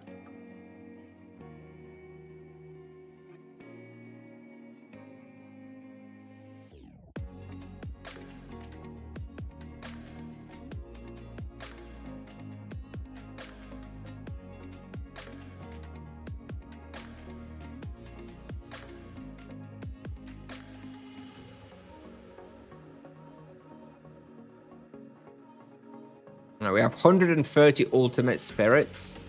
So we're probably going to switch to, there we go, to GSPs for the moment.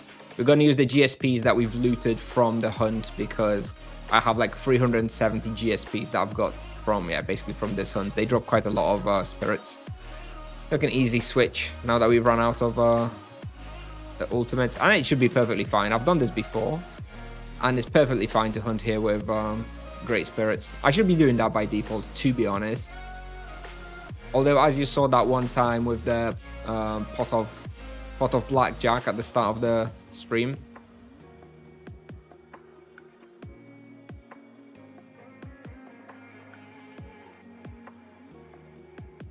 can get a bit dicey. So you do definitely still want to have the ultimate spirits.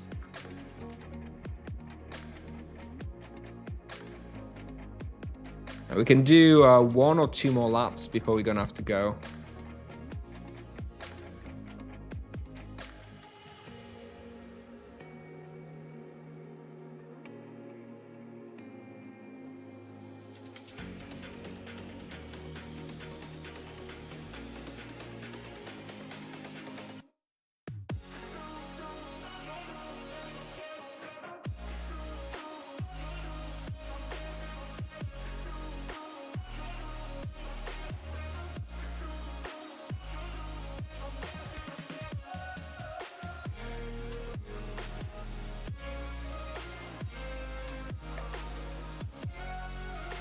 Do you think Lion Claw is better than Infernial Claws? No, I think Moonspade is the best weapon and best energy weapon in that level range. Then the Rending Infernial Claws, the upgraded crit ones, then the Lion Claws. But honestly, I think it's pretty close. I don't think it's there's that much between it. Like if you can't afford a Moonspade, or there's like none on your server or anything, it's perfectly fine to just go with the Lion Claws. I think they're fine. Don't worry about it. But if I could choose, I would go for the Moonspade, and then for the Infernox. Can we expect some new MSED video content on your channel in the near future, or rather 100% more monk focus? It's 100% monk focus for now. I think I looked yesterday. I have about 25 or so more videos for the monk that I want to publish. Then I'm gonna hit 600. That'll probably be like 5 more videos or so. So I expect to have enough content to last me through all of July and probably maybe a bit of August. So bottom line, there's probably another 4 to 6 weeks of monk content, and then I'll probably go back to finish off my sorcerer and druid content. So yeah, it's definitely coming back.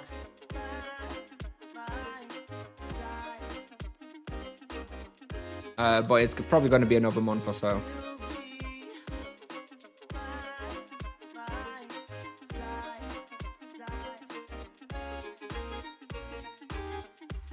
Although gilded items finally have, yeah, they have better trees, quite significantly better trees as well. I thought when I looked at them. So yeah, the gilded Moonspade is definitely better than the regular Moonspade now.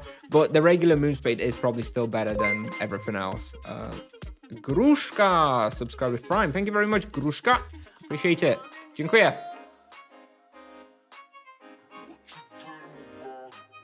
Grand Sanguine OP2. Yes.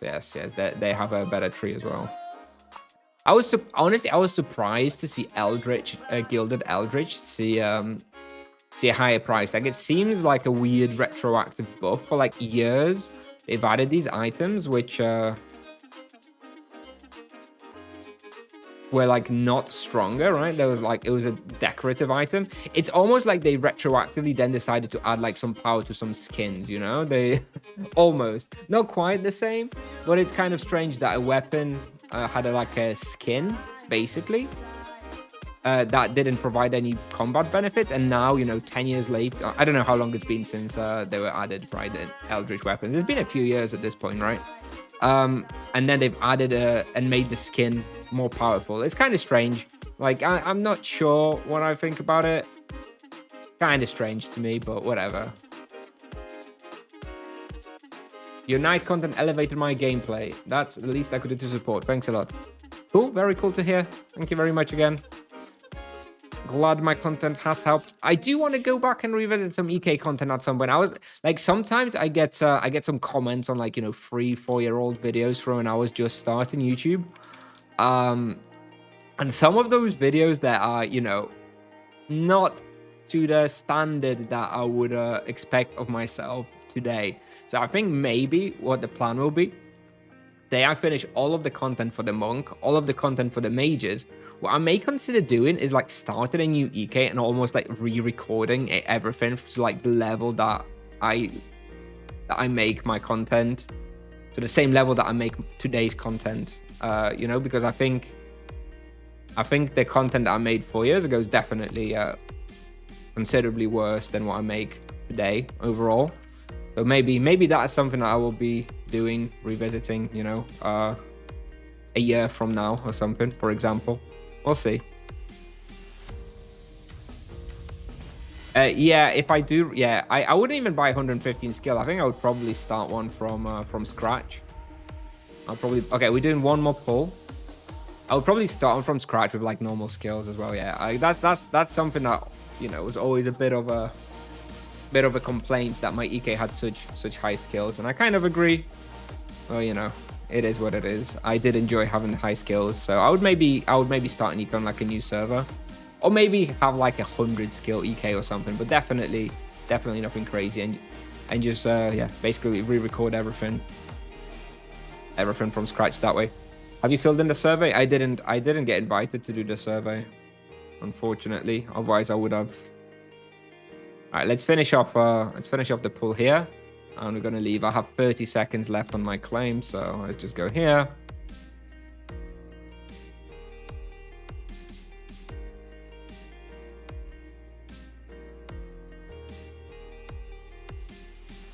All right, so let's have a look. 1 hour and 1.5 hours. So I've wasted 350k on the pot of blackjack.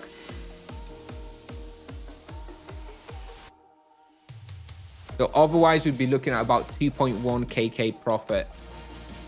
2.2kk profit. So yeah, about in line with like 1.5kk per hour that I normally do.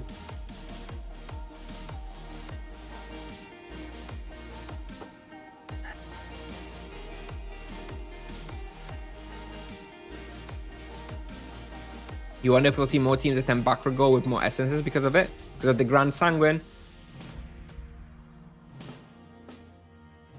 Maybe, although Grand Sanguine was always better anyway, so, you know, if people really wanted the better weapons, they probably would have been attempting it anyway. I think it's more the... It's maybe more the extra power that we'll get from the weapon trees that will make more people attempt backward goal. Because they'll be more powerful and they'll be easier. But then probably the more powerful trees are probably do provide an extra incentive as well, I suppose. What skills did my EK have back then? So the most, I think almost all of the YouTube content that I made on my EK was my main EK from Concorda and Nevia. So I bought him with like 123 base skill or something. And by the end, he had like 127 or 128 plus like 5 from loyalty. So he had pretty high skills by the end. So he wasn't super representative, perhaps, of like the average player. Yeah, so I think if I think this would be like a good long-term goal, I think, for the next few years, right? First, finish off everything to do with the monk, then do all my mage stuff from start to finish. I'm only on like level 100 stuff. I want to do to level 500. And then if I'm out of content, I would probably like redo all my EK stuff. And then afterwards, maybe even redo some of the Paladin stuff from scratch as well. I don't know. We're going to have to see. We're going to have to see. Perhaps. Yes, perhaps. Perhaps. All right, let's re-enchant some of these bad boys. And now we go in Iksupan.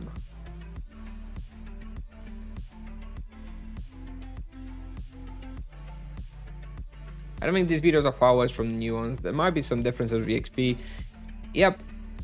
Yeah. I mean, they're still definitely usable, right? It's more about me being like a perfectionist. So, you know, some of the older videos, for example, don't have raw values, right? Because there was no concept of like raw experience. And just the production quality of them, I think, is significantly lower, and it embarrasses me because, again, I'm a bit of a perfectionist. So this should be a zero supply hunt.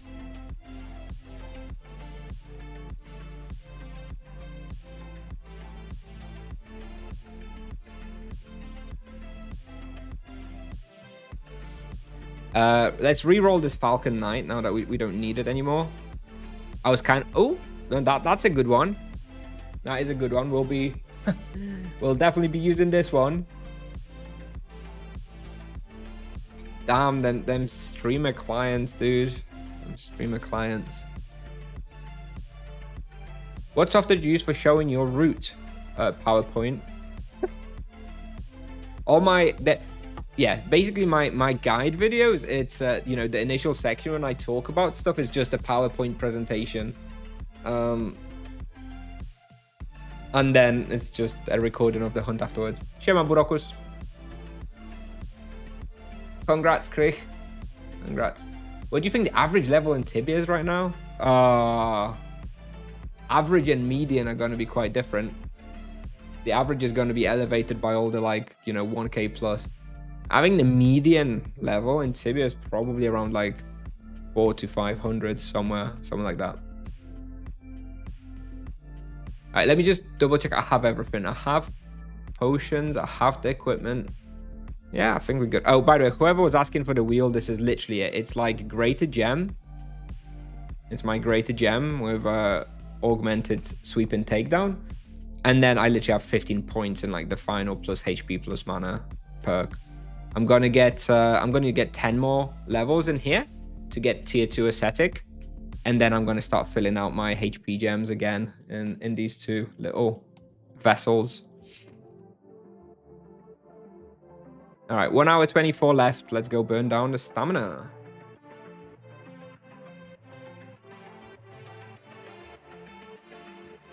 Always added plus 30 levels to my videos. Yep. So triggered because I could never reach your experience on the same character level. Yeah. I can see how that could be frustrating. Yeah, it's a combination of, you know, experience and skills, right? The skills did definitely help on some of my older EK.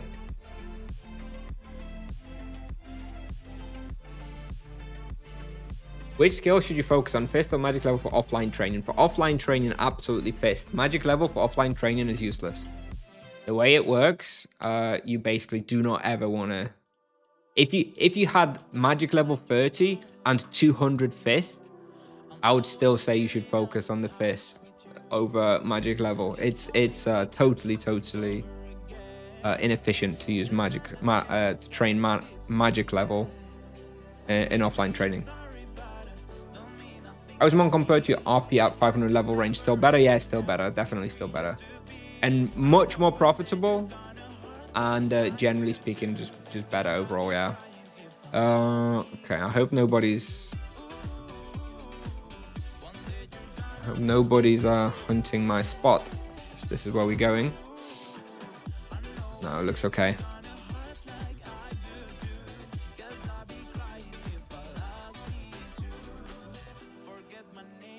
All right, make sure we have charms. Yes, low blow and we have low blow and savage blow on Mitma C and Mitma Scout. That's it. I'm not going to put any minors on them. There's no real need. And yeah, we're probably going to do 0 supply, although we will use the Transcendence potions. We're just not going to use regular potions. Oh.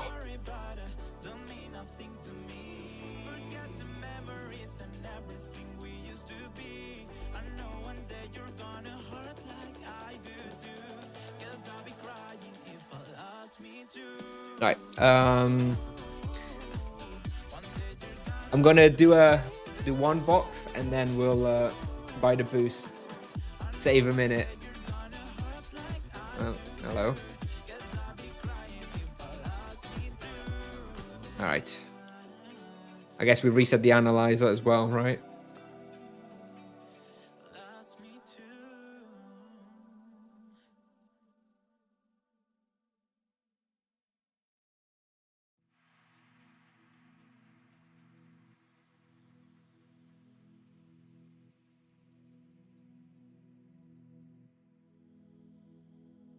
Low blow and savage blow, the best charms for the monk. It definitely is for these type of monsters, which have relatively low health. Elementals are better for high health monsters. Like when we were hunting Falcons just then, I was using elementals.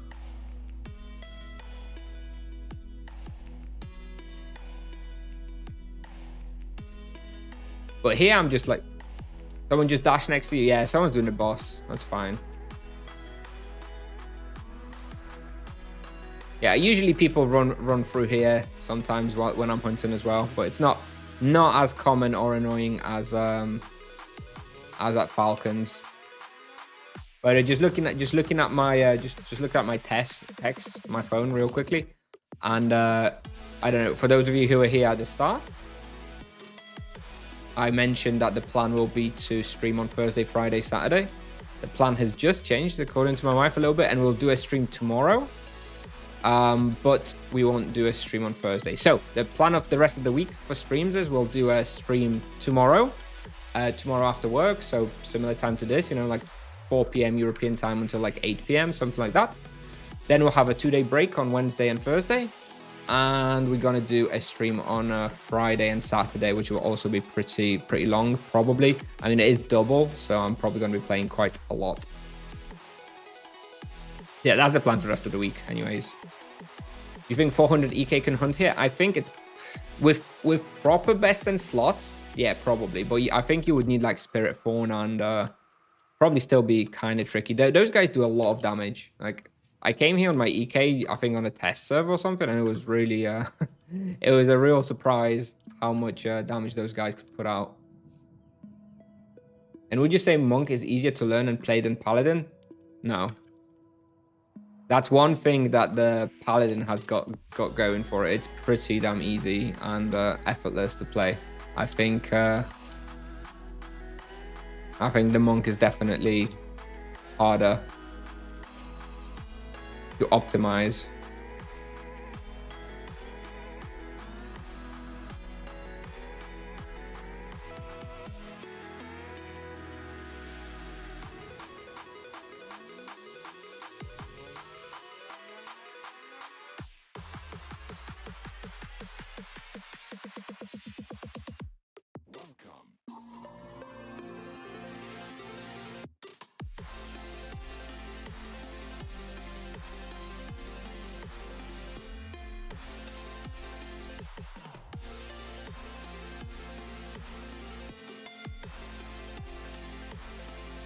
Oh, I should switch my trinket here. Yeah, here you want death protection.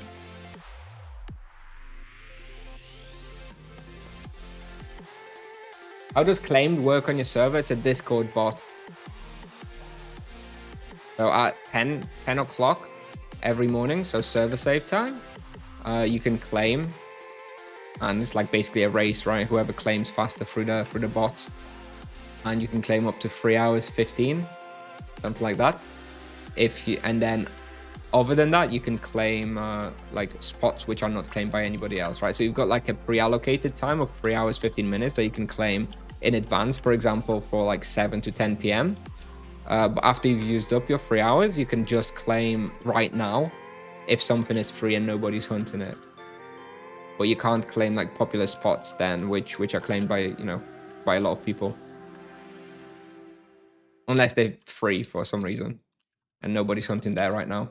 Is this spot more contested after the buffs? Yeah, it's definitely more contested. I think it's not yet as contested as I expected to be. I still kind of feel like people are somewhat sleeping on it.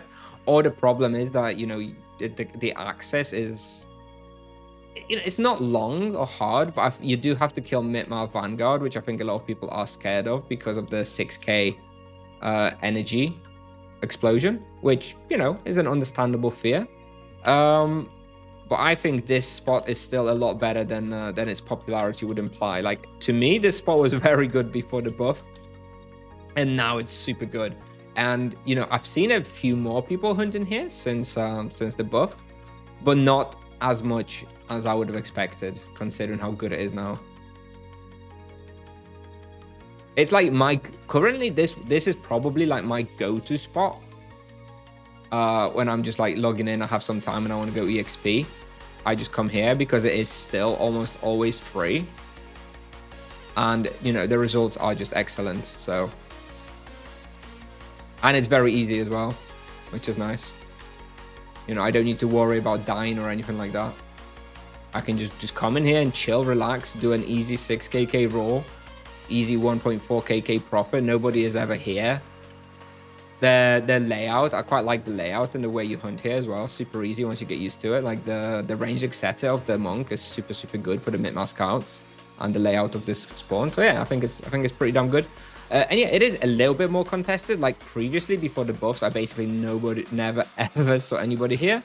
And since the buffs, I see usually like 1 or 2 people hunt here a day. So, you know, it's a lot more popularity, but it's still not something I would consider a popular spot.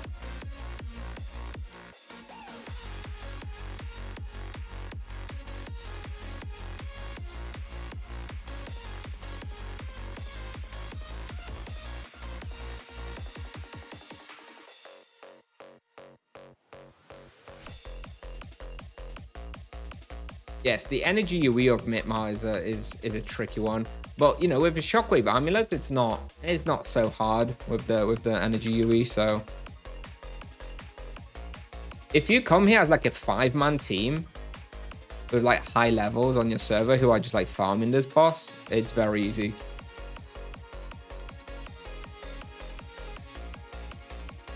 Also, what's nice about this spot is it's very there's another couple of things about this spot which make it very good. First of all, it's very prey efficient. Like there's only one monster you want to put on your praise here, like the Mitmasia, right? Is by far the most popular spot here, which is, you know, nice if you only need one prey to really elevate the respawn. And second of all, this is not yet a consideration, but it's very good for farming weapon proficiency. I can kill here 1,400 hard monsters per hour, which I looked through my screenshots, and it's basically the best weapon proficiency per hour that I think I can get on the monk. The only other place that comes close is Overworld. Like that's another one that's going to be good. But for Overworld, you know, you want to farm a weapon proficiency on the earth weapon there. So here, you're going to farm your Soul Kamas. And in Overworld, you're going to farm your Sanguine Claws, basically. Is it just me, or is the Legs of Enlightenment the best legs until Sanguine? Yeah, it's just you. I use Dwarven legs and then mutated stuff. Physical protection is king for monks, especially low levels. So like, yeah, the Legs of Enlightenment are fine, but I definitely prefer the physical protection than the whatever one fist that the legs gave. What spawns will open up for level 600 plus monk? Well, basically whatever you would use for the earth weapon. Honestly, the two obvious ones are War Dragons, Mega Dragons, right? The other one is Boltors, potentially. I don't know how huntable Boltors will be at level 600. I checked it out on the test server, and it seemed hard to me. However, I never hunted Boltors in my life, so it's quite possible that the way I was hunting them on the test server was just way too intense. And it's probably huntable at level 600, but you just have to do it differently than I tried on the test server. And, you know, other than that, Sanguine Claws just become the go-to weapon in a certain respawn. Like, for example, once you have your Sanguine Claws, you would use them at Falcons, you would use them at Nagas, you would use them at Overworld. You know, they just make a few spots a bit better. Oh, wow, a gold...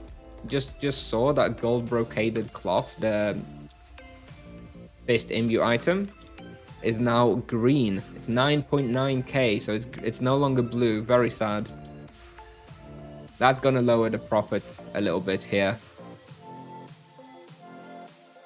There's a big part of the profit here was their gold brocaded cloths for the Fist Imbue. Rapid respawn, go Overworld, gather 20 people to level the weapons, quick profit. Yeah, I mean, I would personally... I think you're going to level up your weapons just for regular gameplay. I'm not sure I'm going to be committing rapid respawn to farming weapon proficiency. I feel like it's just going to come anyways. You know? I would rather just do bestiary hunting and rapid respawn and just do my weapon proficiency just for regular gaming.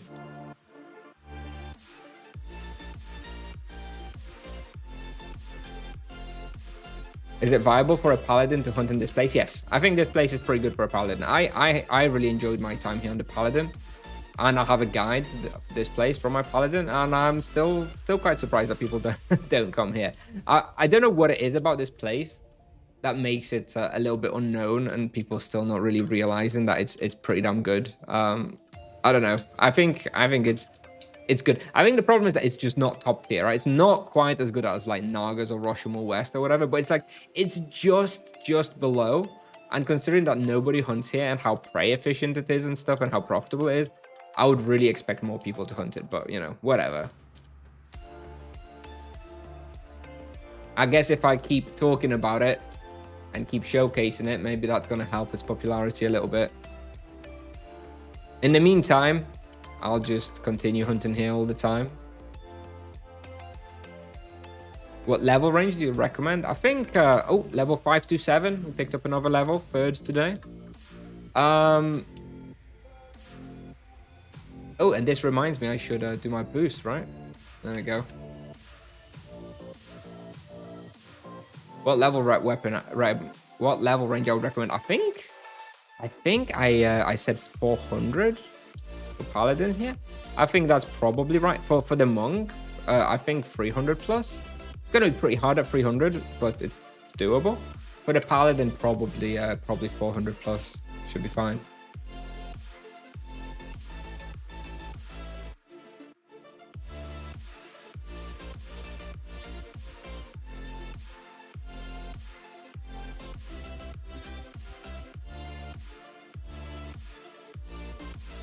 I enjoy doing the Beast Cherry in this place on my Paladin. I think that was around like level 450 or something, so...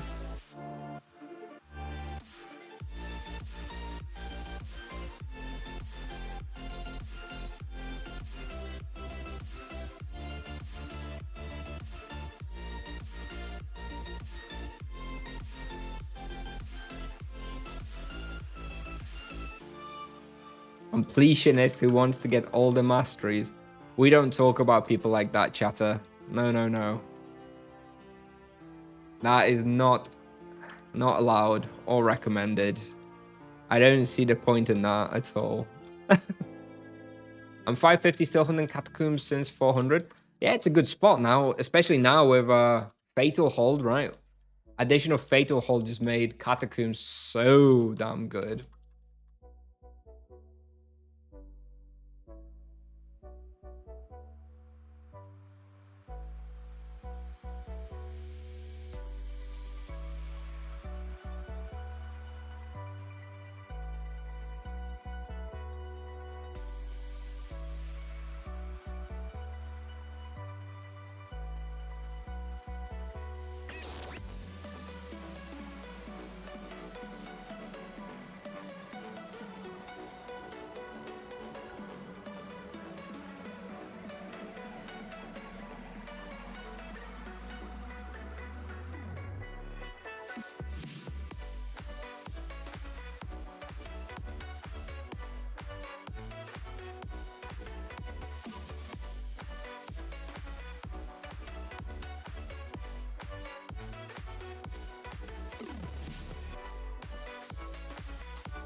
Should I focus on magic level or fist fighting on monk?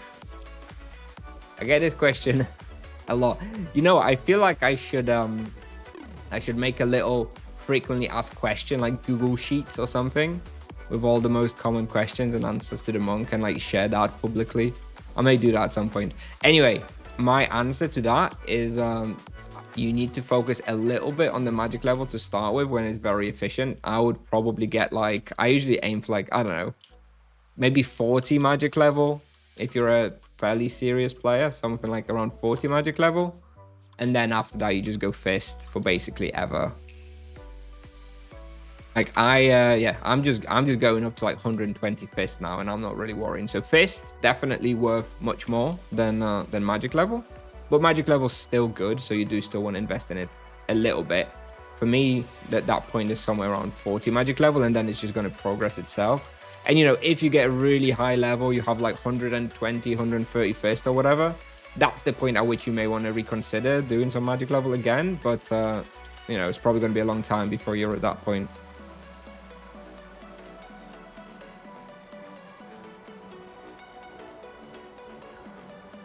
Someone like Paladin, I think it's a little bit different. On the monk, you try doing magic level a bit later, I would say. Although, yeah, kind of similar. Like, the magic level is more important on the Paladin compared to the monk, though. Paladin benefits more from a high magic level than Paladin benefits more than the monk.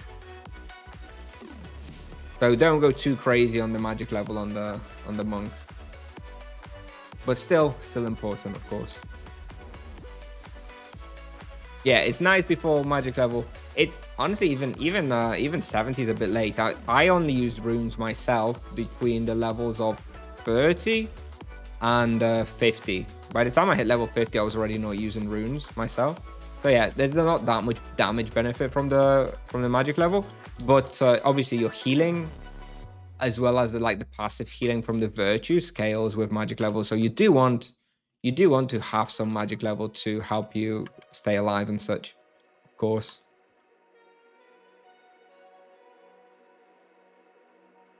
Look at that, 6.3 KK raw experience here. Yeah, it's pretty good. It's pretty good. And we on for about 1.5 KK, 1.4, 1.5 KK profit per hour as well. know, what's not to love in this place? And it's so damn easy, never hunted.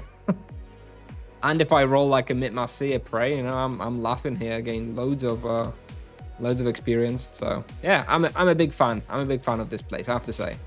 I was really quite surprised to see it buffed, to be honest. Because to me, it was already at a level where it was fine. There's a lot worse places in the game than this place was prior to its buff the other week.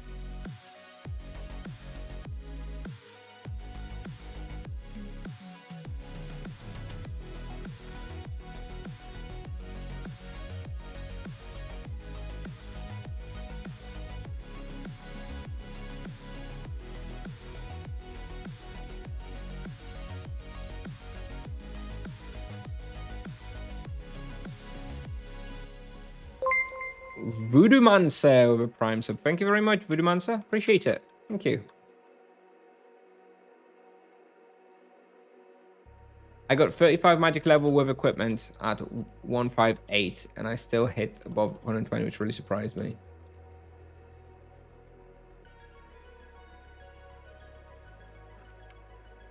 Might try again now at 400. I think if you have best in slot, level 400 best in slot on the Paladin, it's going to help a lot here. Like the problem with this place is that these guys deal a lot of damage, right? And on a lower level Paladin, you're struggling with that, with the damage mitigation. If you have full best in slot at 400, you should be doing a lot better here, yeah. If you only had enough money to tier a weapon, would you tier the Kamas or wait for Sanguine? Like, look, obviously, Soul Kamas at the moment is better. The main thing that would stop me or have me double check and think again about tiering the Kamas is that it's a soul weapon, right? We've had soul gear in the game for so long. Obviously, a little bit different situation for the monk, but you know, if we're going to see some replacements for gear, it's probably going to be soul gear, right? It has to be, you know, summer update next year, I guess. I'm a little bit worried that the Soul Kamas may get replaced. Although, again, for the monk, it's a little bit different, right? Because it's technically soul gear, but also it's new. I don't know. Like, I would rather have a tiered energy weapon. But at the same time, the best spot in the game for the monk that currently expected is the War Dragons, where you would use an Earth. So, you know, you will be there for a long time. I don't know, dude. I'm not sure. I'm not sure what I would do. I'm happy that I'm happy that I don't tier stuff, because I wouldn't actually know what weapon to tier, and it's annoying. It's annoying that the monk and EK both suffer from this problem where they have multiple weapons to tier, right? Hey, Nemra.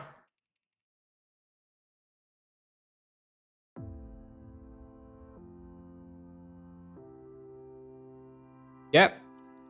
Couldn't agree more. Long message, but yeah, very accurate for low-level monk, magic level and stuff. Yeah. I mean, I do like training the magic level. I have a 47 magic level now, almost 48, which is pretty high. But yeah, I'm not planning to touch that now for a little while. I think once we it's a big box. I don't want to use any supplies. There we go. I think, yeah, once I hit like 120 fist or so, I may consider switching back to some magic level training, but not until then. I only have 110 fist for now. What is the expected update date and thoughts? Hey, Per1. Hello. I'll answer that in a second. So, expected update date for me is either the 14th or the 21st of July. I think either's possible. It depends how much more work they need to put into the trees. I'll check out the forum later and see like how much feedback they're giving, and yeah, I would expect 14th or 21st anyway. And thoughts, I mean, I don't have like tons of thoughts. I'm not super hyped about this update, nor am I like unhyped either. It's fine. Like, it's for put it this way, this summer update, if the summer update was whatever they're releasing plus the monk, that would be a mega awesome summer update. But they split that in two, right? They did the monk release in April, and now they're doing the summer update, which makes the summer update a little a little tiny bit underwhelming, I would say. It's okay. Like the weapon trees, you know, the weapon trees, I love the idea. I kind of wish they maybe saved it until next year when they didn't have the monk release and they could have spent like a lot of time to make the trees feel really good and really cool. I feel like the fact that they had a reduced headcount and reduced dev time because of the monk maybe made the trees a little bit less exciting than I would have liked, maybe.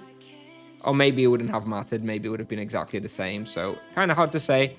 This update is fine. It's fine. If you consider the monk release, then this update is very, very good. If you exclude the monk release, then it's probably a pretty small summer update overall. But it's okay. It's not drastically small. I'm definitely looking forward to the imbue scrolls.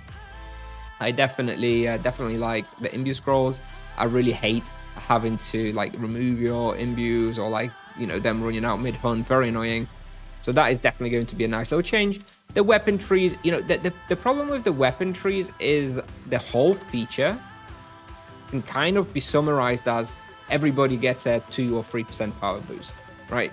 That's it. There's a fancy UI around it, right? The fancy weapon UI and the getting the experience, blah, blah, blah. But at the end of the day, a year from now, once everybody has the upgraded weapons, once everybody has figured out what is the optimal tree to have for each weapon, this whole weapon proficiency system will just be, oh, here we go, everybody gets a 2%, 3% power boost, update over sort of thing, right? Which I think is a little underwhelming because it is going to be sort of a forgotten feature down the line, I guess. But maybe they're going to be expanding on it. Maybe they're going to make it a little bit more interesting long term. I don't know. But at the moment, it's just a little bit of player power with fancy UI, right? From my perspective, anyway.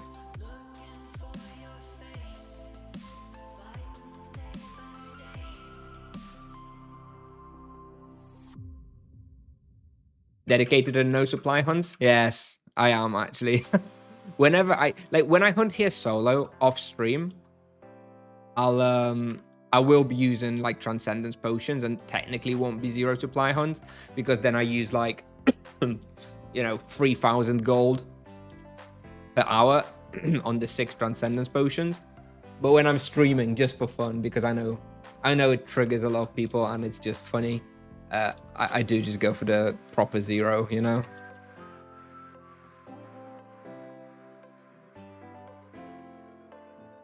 I do enjoy the tiers.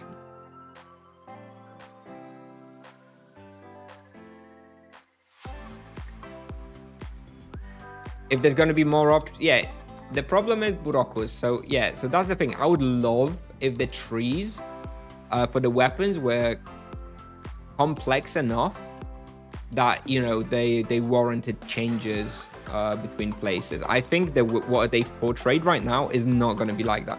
Maybe, you know, if there's like damage to ink blob creatures or whatever, ink-born creatures, then, you know, if you are hunting beast library, yeah, sure, you're gonna pick that up, right? You may make a little change like that, but generally speaking, I think you're probably gonna choose your tree in 95% of the cases and just not look at it again. Which is that's the problem to me. That's the part to me that I don't love. I wish they made it, you know, a lot bigger. Like if I was making a system like this, I would expect like 50 perks per weapon, and they wouldn't all have to be like super unique at that point. But, you know, I would have liked to see a little bit more. But, you know, it's fine. It's fine. Like I don't hate the feature. You know? Just to be clear, I know I'm having a little complaint now. I'm having a little moan, but overall I don't hate it. It's fine. But that's it, right? To me, it's fine. It's just a fine feature. It's a fine update, but I'm not like super excited. And when it comes to the new spots, we're also gonna have to see how the new spots work out. I went to test the new spots over the past couple of days. And from what I've seen, not the most exciting either. The layouts of the new Ingol or whatever you want to call it, like the you know, the orc stuff, very convoluted layouts and complicated layouts, which, you know, is never good in Tibia. And the results also weren't that great. So we'll see that, you know, it's not the end of the test server yet. They're going to buff, hopefully, maybe change some layouts and stuff. But so far, it doesn't look super exciting either. And the book stuff, the weaker stuff, okay, but also doesn't feel like the results there will be that amazing. You know, maybe like a 200 EK, you know, maybe like a 200 EK, 200 monk will be able to hunt there pretty effectively and do some solid results. But I'm not sure yet. I haven't gone there on my level 200. I've only been there on this guy, which means I don't actually know fully. It feels like it could be okay for like level 200. But then again, level 200 spot, does anyone really care, right? You're going to be there for a week and then out level it. So it's not really going to have much impact on the game as a whole. So not sure.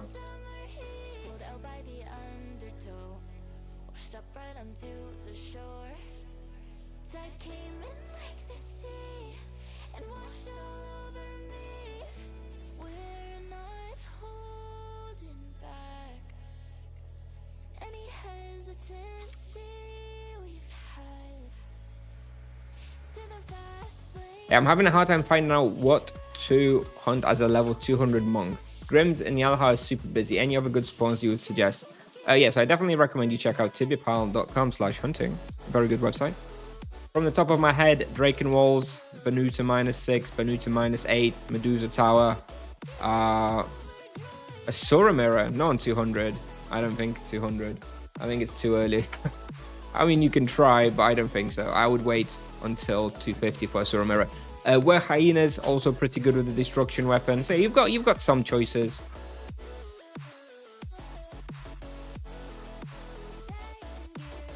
Hey Panyurant, hello.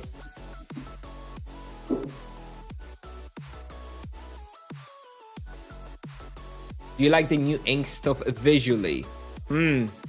I don't hate it. It's weird though. Look what I'm hunting now though, chatter. Look at this. Do you think that these Mitmars are dodgy looking as well?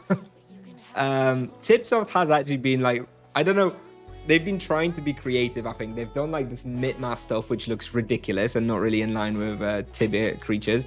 Then they did the Candia stuff, you know, the all the sweet stuff. Now they're doing the ink stuff. I think someone's like really bored, I think, on the art team, and they're really trying to justify the salary or something and coming up with really ridiculous stuff. I don't hate it though. It's fine. It's kind of an interesting idea. I haven't hunted there long enough to be able to judge if it's actually like visually clear enough or if it actually impacts clarity. But I don't hate it. I didn't hate it at first sight. I don't love the thick black outlines of the characters. It's not pretty, and I hope it is. It stays within that zone. I hope it's not like some sudden new wet creature type content that they're going to be adding more and more and more book content every update, you know? Because it's fine as a one-off, I think, but I probably wouldn't like to see that again in different creatures.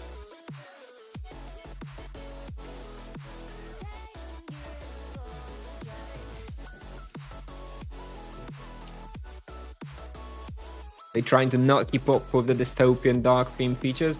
Yeah, I mean the orc stuff, it feels like they do a couple of creatures per update, right? A couple of spawns. Like the orc stuff is pretty cool actually. It's like Vengoth, right? Vampire stuff. That's actually one good thing I would say about the update. Like whilst the layouts and the hunting grounds potentially not that great of the new orc, whatever they're called. God, I don't even remember what they're called. It's not great, but the design and the feel of the place is very cool. Like theme, I think theme is pretty nice of that place. It's just horrible to run around in there. But visually, you know, if you're into it, very, very nice.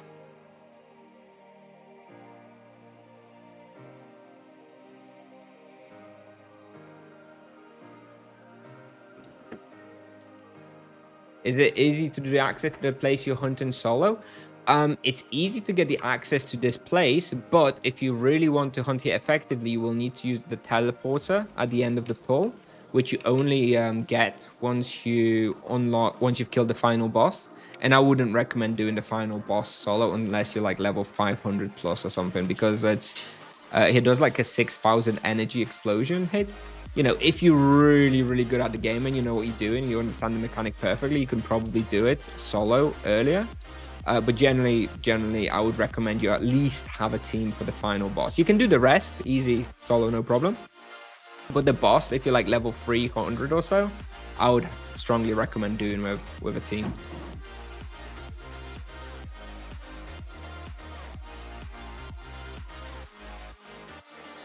You think Tipsoft will keep letting it be possible for monks to do no supply hunts, or will people complain enough to change it? I don't know. I think the monk is so uniquely positioned to be able to do this that I don't know how they make it not possible without absolutely butchering or reworking their vocation. So while Tipsoft may not like it, I think it's a very hard problem to solve, and I personally don't see an acceptable solution that doesn't include deleting the monk from the game, more or less, and just doing or reworking it that it may as well not be a monk anymore. Do you think at level 800 to 1000 you'll be able to hunt Soul War alone? No, I don't think so. I think Library maybe. I would definitely try hunting Library at that level, not Soul War, I don't think. What quest do you need to get access to the place you're hunting in now? Adventures of Galpin. You need to do the City of Gold section. You don't need to have access to like Droom, the lion boss, or anything like that. Just the Adventures of Galpin, the Iksupan section, basically.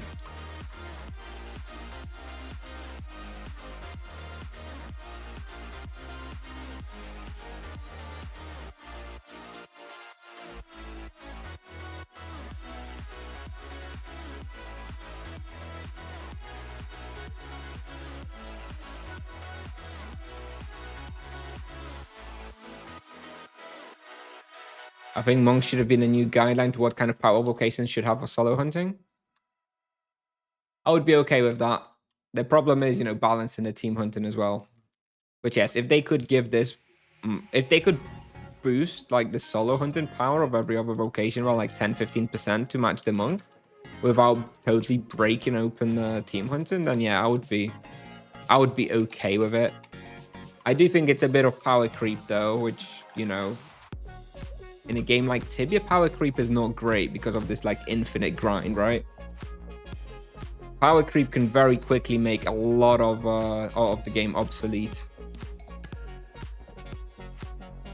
And, you know, none of us want to hunt the same spot forever and ever, right? And if you just increase the power creep by a lot, then, you know, a Paladin could start hunting Rushmore West at level 300 and not leave it for 600 or 700 levels, right? It's not ideal. It'd be very fun for the level 300 hunting there, but then it wouldn't be that fun having to hunt there for like so long. So I don't think power creep is necessarily that good. And Tipsoft needs to be careful about that as well.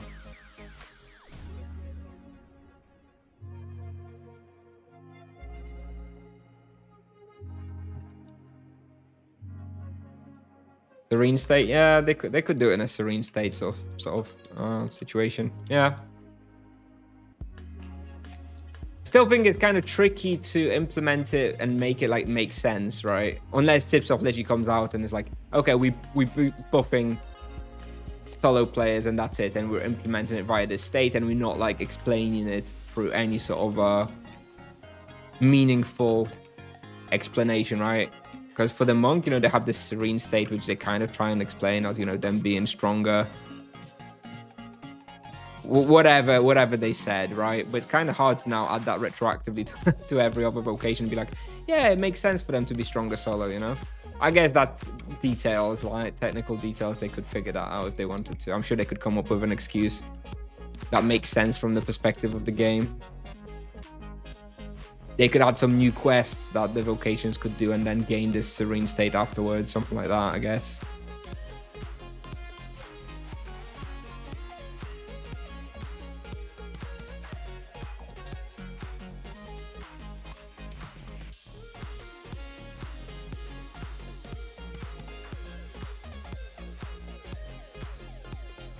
I would be happy if I, as a Paladin, didn't have to use runes. Yep. If they take away the runes from Paladin, I'll definitely be going back a little bit to my Paladin and play it a bit more. That's like the main reason I didn't dislike playing the Paladin, but it certainly took away a lot of my enjoyment, the runes. So yeah, if we can get rid of the runes and the rebalance, I would definitely be more interested in playing the Paladin again down the line. I think that's probably the reason why EK was previously my favorite vocation. It was because I didn't have to use runes.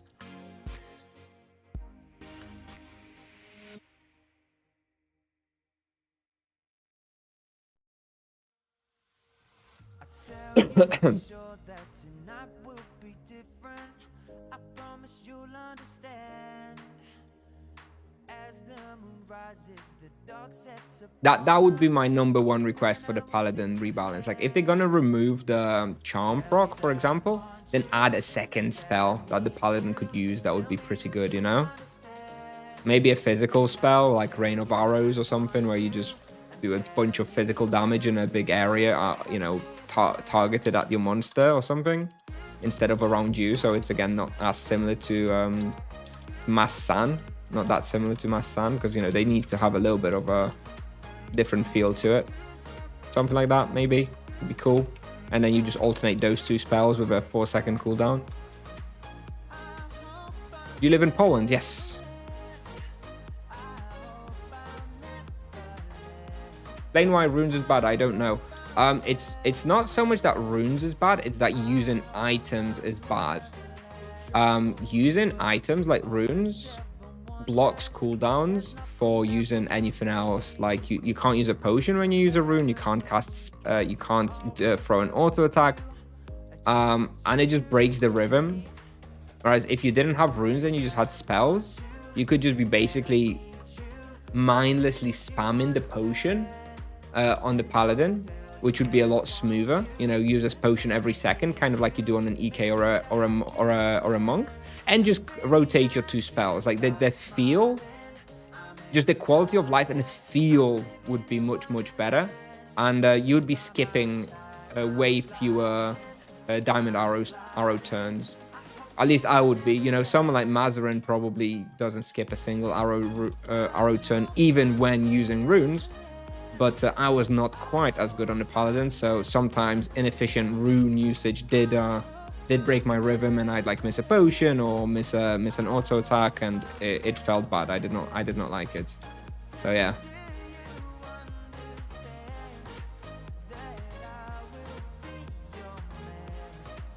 Hey Bizung, hello.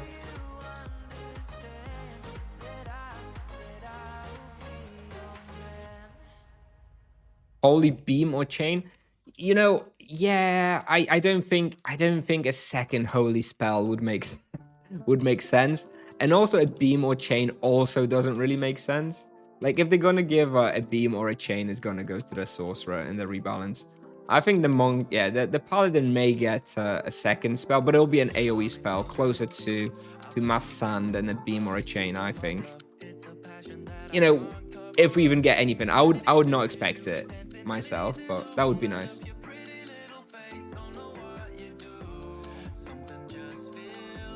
Isn't that a nice thing that there is still a skill to obtain? I think it depends. Like, to me, the rune usage as a Paladin, yeah, it is a skill, but to me, it's a skill that's gated behind low quality of life. Like, I like high skill gameplay, but not when it lowers the enjoyment of playing the vocation. So, for example, I'm a big fan of like something like on the monk, effective using of like focus harmony and focus serenity is what's going to separate like the best monks from like the average monk. And this kind of skill expression I think is very cool because it doesn't like take away from your enjoyment of using the character, in my opinion. But the runes just don't feel good to use, and you know, the default, if you mess up the rune, like, it feels really bad. Like, there's no, and it doesn't feel good if you get it right. It's just the expectation that you have to get it right. So I prefer skill expression that does not make the player feel bad if they don't necessarily do it correctly, or like it basically takes away quality of life from the character. So for example, another thing you may that you could make this similar argument, right? For example, EK and using mana potions, right? You could say that you know, perfect mana management and using 3,000 potions per hour is a part of the skill expression of the EK, right? And yeah, you're right. But I still also I would still like to see that change. I still don't think that's not the sort of skill expression I like to see in a game, right? I like to see skill expression and perfect positioning, kiting, using your rotation effectively, using the exact right spell at the moment. Not that I can fit in 3,000 potions in an hour, right? That's not the skill expression I want in video games. Does Focus Serenity do anything on solo hunts for monks? Yeah, Focus Serenity is great. It resets cooldowns. Focus Serenity is amazing. Focus Serenity is the one that has a 10-minute cooldown, and resets your cooldown 10-minute and resets your other cooldown. So you can do a spender, Focus Harmony, spender. It's amazing. Focus Harmony is the one that only really has a use once you have a double spender. So that's because that one doesn't reset cooldowns, so you can't use it back to back with for example, sweep and takedown. You need to also have a second spender, which it would be, you know, spiritual outburst from the wheel. So Focus Harmony is only really worth it when you have the spiritual outburst wheel.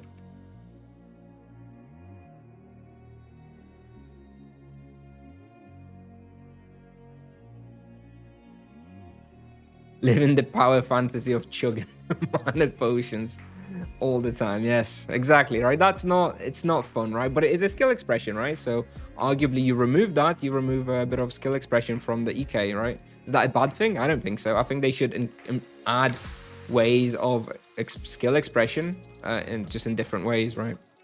Instead of seeing the you know, my perfect solution to the mana problem on the EK would be to add like a rage system, you know, like kind of like in other ARPGs and stuff, where the rage is like built up through your attacks, and you know, you use, and certain spells have certain amount of rage that they use up and stuff, and the DKs if you're not attacking and stuff. That's the sort of system that I think would work really well for the EK, and just remove the mana altogether. Now, I don't think this is ever happening, unfortunately, but this is how I would like to see their mana problem on the EK solved. And right, that would introduce loads of skill expression through like effective usage and management of rage. I think that's fine, but it would, you know, fix the carpal tunnel, whatever disease, you know, and the issues with the EKs having like foot pedals under the desks and stuff. I think that's ridiculous, right? That is not that is not what I like to see in a video game as part of a skill expression.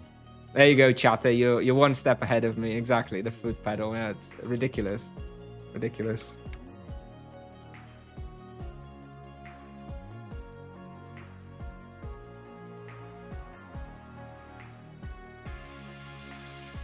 Foot pedals. Yeah, loads of EKs have a foot pedal. Like, you know, in like a racing game, you'll have like a pedal under your desk, and they use that and they bind that to like their mana potion. And they just like hold the foot pedal, or just like, you know, just press the foot to do the mana potion like every second. And that is actually super common. Loads of like high level EKs, and yeah, long time EK players solve the mana management like that. And you know, yeah, I really don't think that should be necessary.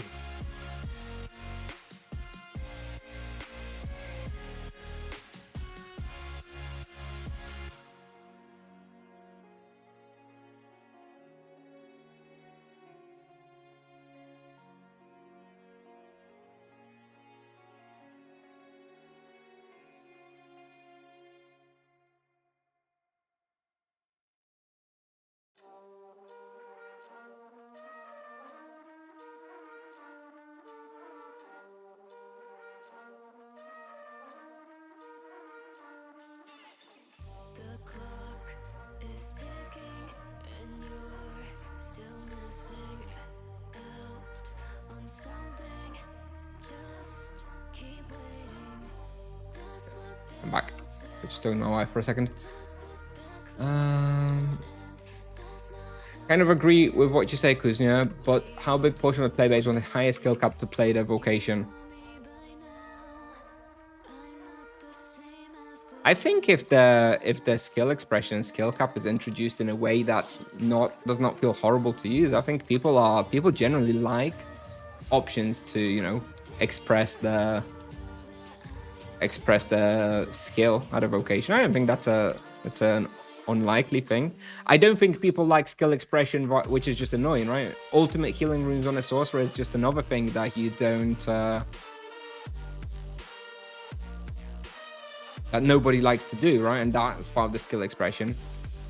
I don't know. I just I'm a big quality of life advocate, always have been. I hate games which have poor quality of life features, which is also why I'm super disappointed with the way the mentor others ability has been implemented for the monk. I think it's horrible. It's just once a minute you press this hotkey and that's your whole skill expression, and you forget to press it and it feels bad. So I hate the mentor others ability. Probably not a very common problem yet because there's not many monks team hunting at the moment, so not many people have experienced it, but I think it's horrible. But I think giving good ways of expressing your skill out of vocation, I think is generally welcome by the player base in my experience.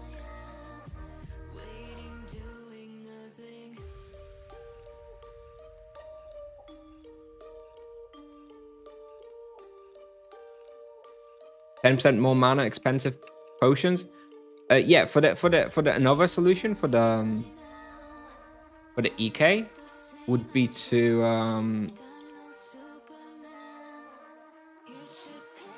have like stronger potions with like a longer cooldown. Like for example, give them a potion which gives 10 times the mana of strong mana potion, but is only usable once every 10 seconds instead of every 1 second, right? Something like that would be fine as well. I mean, I think that's the more likely that's the more likely path that Tipsoft is going to go than introducing a rage system, unfortunately.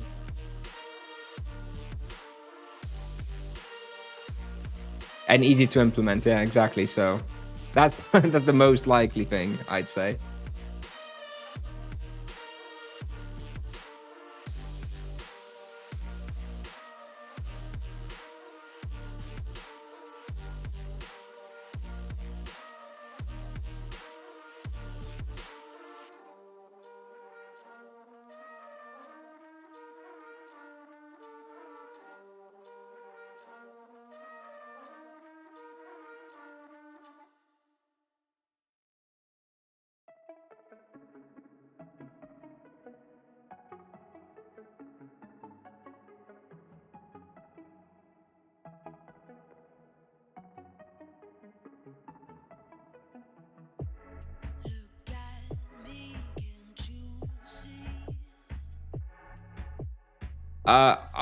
Honestly, Grushka, I don't know. Like whatever,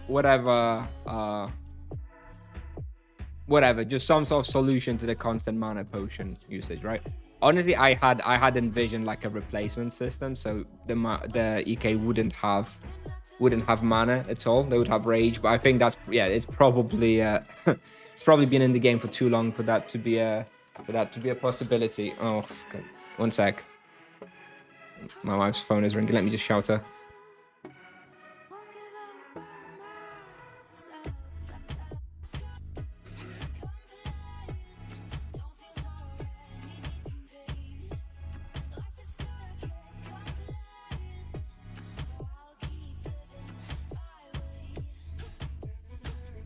Okay, I'm back. EKs are in disadvantage after the summer update. I don't know if you saw the forums today, but they have updated the amount of experience you need for EK weapons. So actually, it's actually a little bit better now. So the main two things that people were complaining about this summer update was the weapon proficiency for the EKs, that they're going to have to do multiple, and second of all that it's going to be the crit, right, on the monsters. But actually, it doesn't seem like the crit on the monsters was kind of miscommunicated. I feel like it seems like it's a non-issue, that it was some kind of something else entirely. So I think forget the crit, and now they're lowering the amount of experience that EK weapons need. It might actually be not as big of a nerf or disadvantage as previously previously anticipated.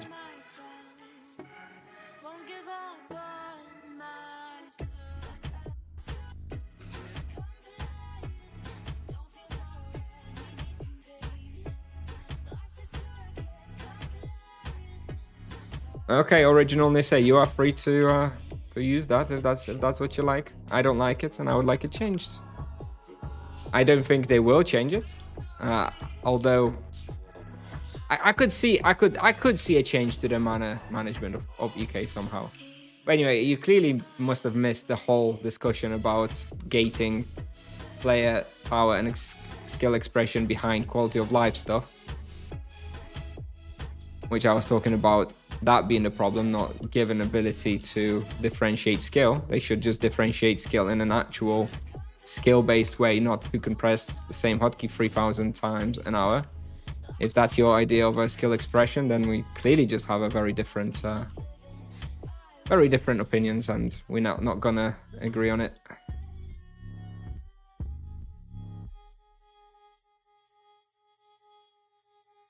Yeah. Okay. All right, dude. All right. You keep pressing your buttons then, if you like. That's fine.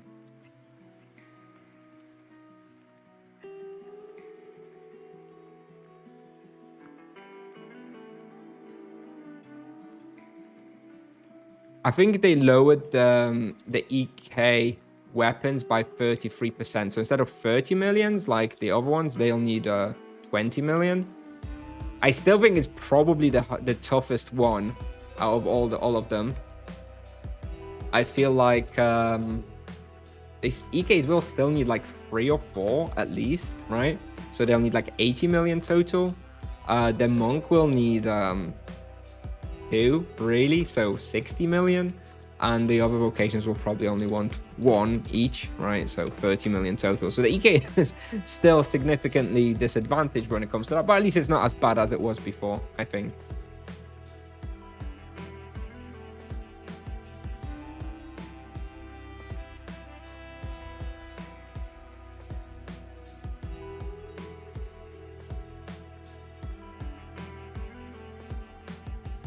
Excluded from test service for over 10 years now. I wonder what you said to them 10 years ago.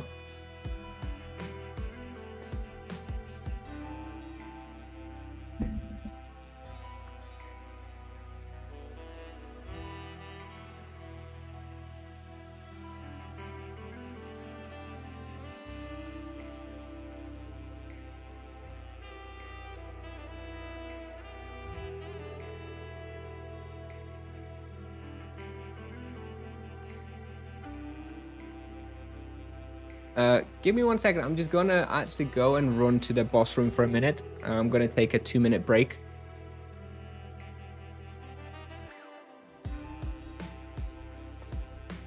And we'll restart in just a minute, okay?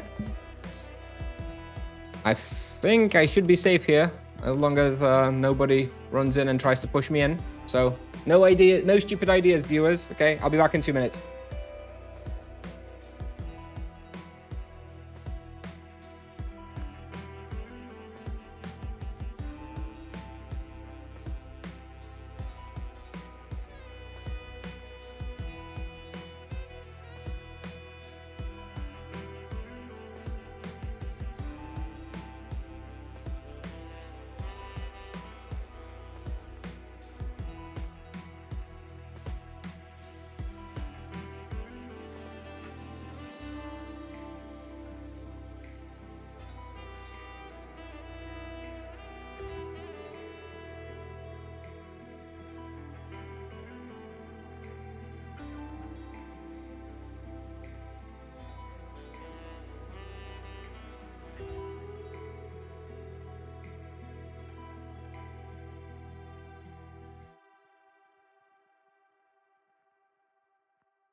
Damn it, I used a firebomb and now supplies are not 0. No.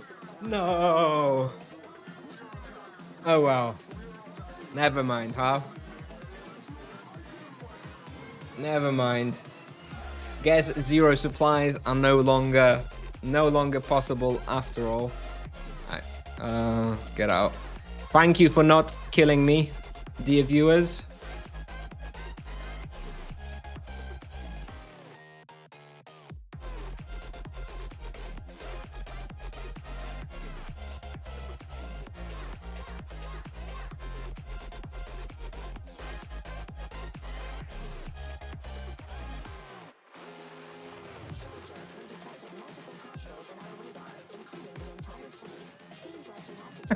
I already published a video from this place anyway, so I don't need to strictly be doing 0 supplies anymore.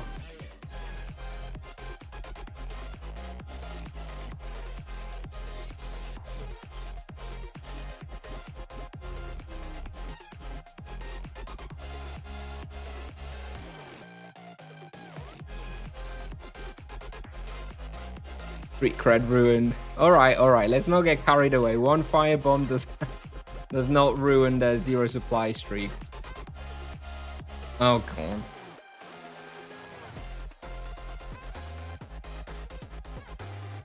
If you would be Brazilian playing on one of their servers, you would have been dead the second you left PC.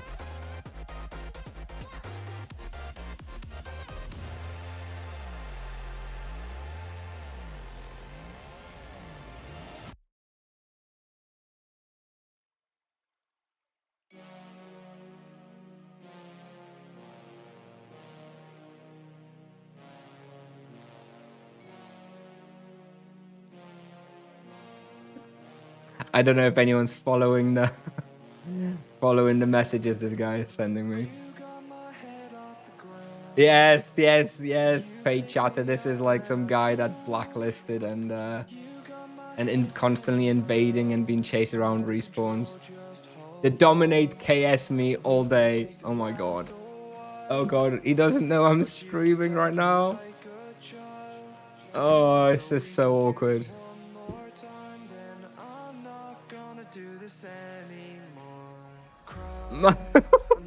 Mayalea.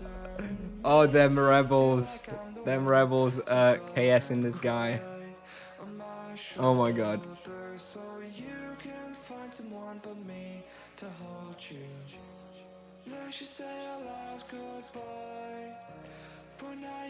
So this Slovak he's saying that Mayalea, he tried to sell this character and Mayalea apparently tried to buy it and then didn't pay for it.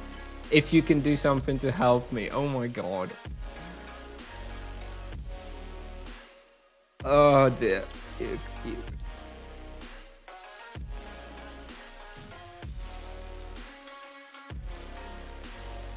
Poor guy.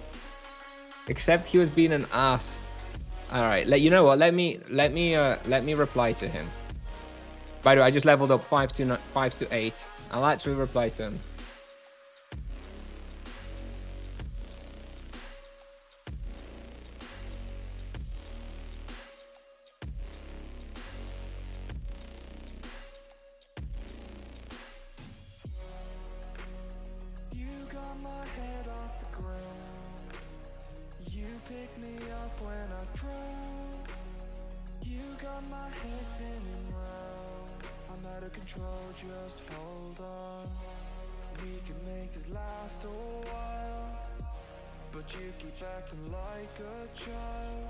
All right, I just told him that he is hunted because, like, so here's the story for everybody watching now.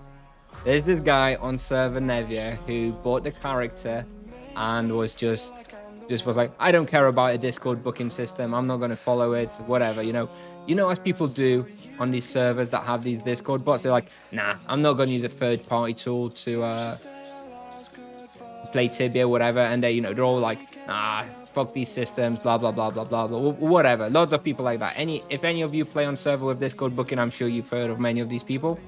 And he was one of them.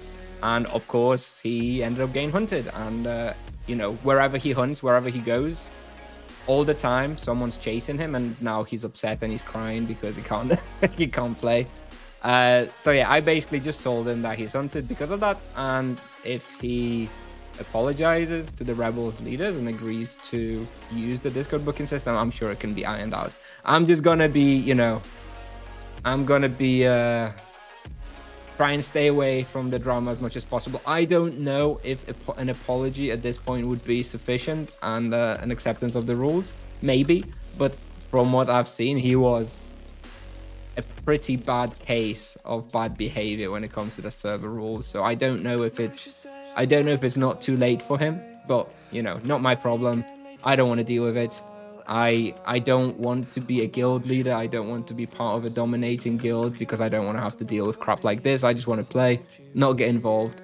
Unfortunately, apparently this guy saw me on Twitch, so thinks I can somehow influence this situation. But even if I could, I don't want to. I don't want to get involved in this kind of business. Not my problem.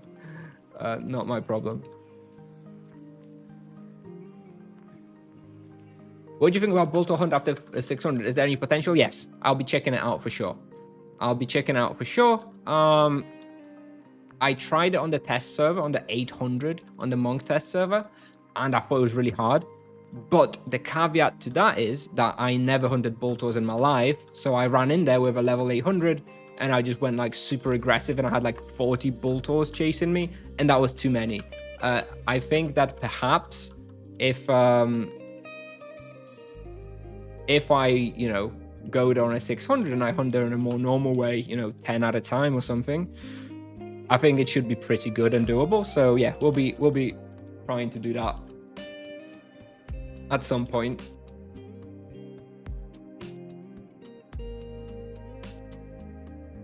I'm not talking to this guy now. I wanna focus on my remaining 9 minutes of the boost. Go away, dude.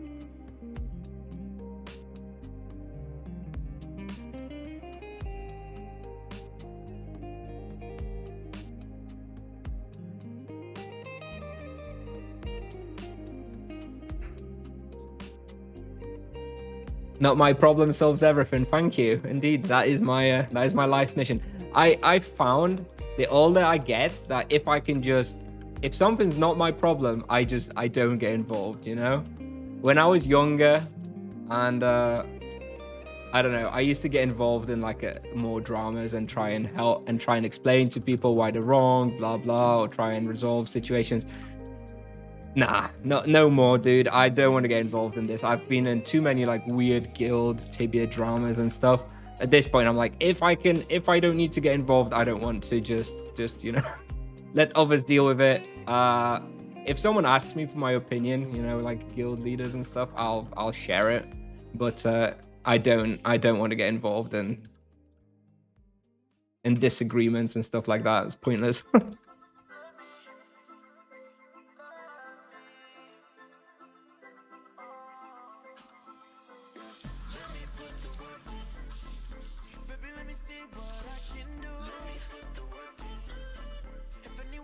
All right, 17 more minutes of stamina, and then we'll end. Won't be able to hit another level, but that's already 4 levels today, so I'm happy with that. What are the main things to help you keep your mana up with no supply hunts? Wheel, imbue spells. I'd love to learn. So there's honestly 2. Like, so obviously you need 2 mana imbues. So that's first and foremost. You absolutely need to have 2 mana imbues. And honestly, there's 2 things. There's 2 things and 2 things only that really no supplies hunt come down. First of all, you want to use an Exura Gran, which, by the way, you'll notice I'm not actually using Exura Gran anymore. But that's because this spot is so easy I can get away without using Exura Gran. But generally speaking, for no supply hunts, the main thing is you want to use an Exura Gran because it's way more efficient for HP gained per mana spent. So Exura Gran is best. And second of all, the way you do it is you try and mitigate as much damage as possible by you know, kiting. And also what you don't want to be doing is overhealing. Like, for example, if you look at my health now, like, I don't have full health, but I'm not healing. I'm not using any spells. because I'm just filling my health by using spells, right? Not by using offensive spells and leeching. I'm not using any. I haven't used Ixura at this point. I haven't used Ixura in the past 20 seconds or so. It's all through leech. Can you see how like I'm not using any Ixura spells? If I then end up in a box, now I have to use Ixura, right? Because now they're on me and they're doing a lot more damage. But while I'm kiting and moving between boxes, I basically don't need to be using Ixura because I'm not really taking any damage. Because that's how the monk works, basically. It's basically just imbues. It's imbues, not using the Spirit Men, instead using the Ixura Gran, and just moving in such a way that you mitigate and that you avoid a bunch of damage, because then you don't need to be using more mana on healing spells, and also not overhealing. Yeah, if you have 80% of health. Historically on like an EK or a Paladin, if you have 80% of health, you probably use a healing spell, right? On the Monk, with the way like the healing works and like how much healing you get from like a powerful spender, don't heal unless you're at like 50% health instead of like 80, and that should be fine. And that means you don't need to use many healing spells at all, which means you're using less mana, which means you can, not use any supplies. So it's kind of few things like that.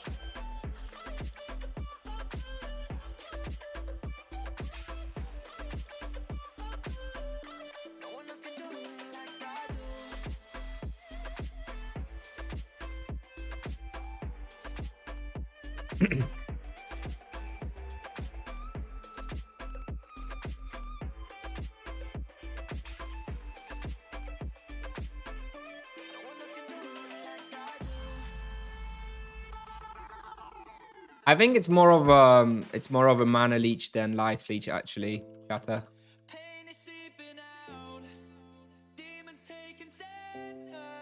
The key thing is being able to maintain your mana for all your offensive abilities, basically without going down in mana, right? I leech more from each spell than it costs to cast it, and that's the key, I think.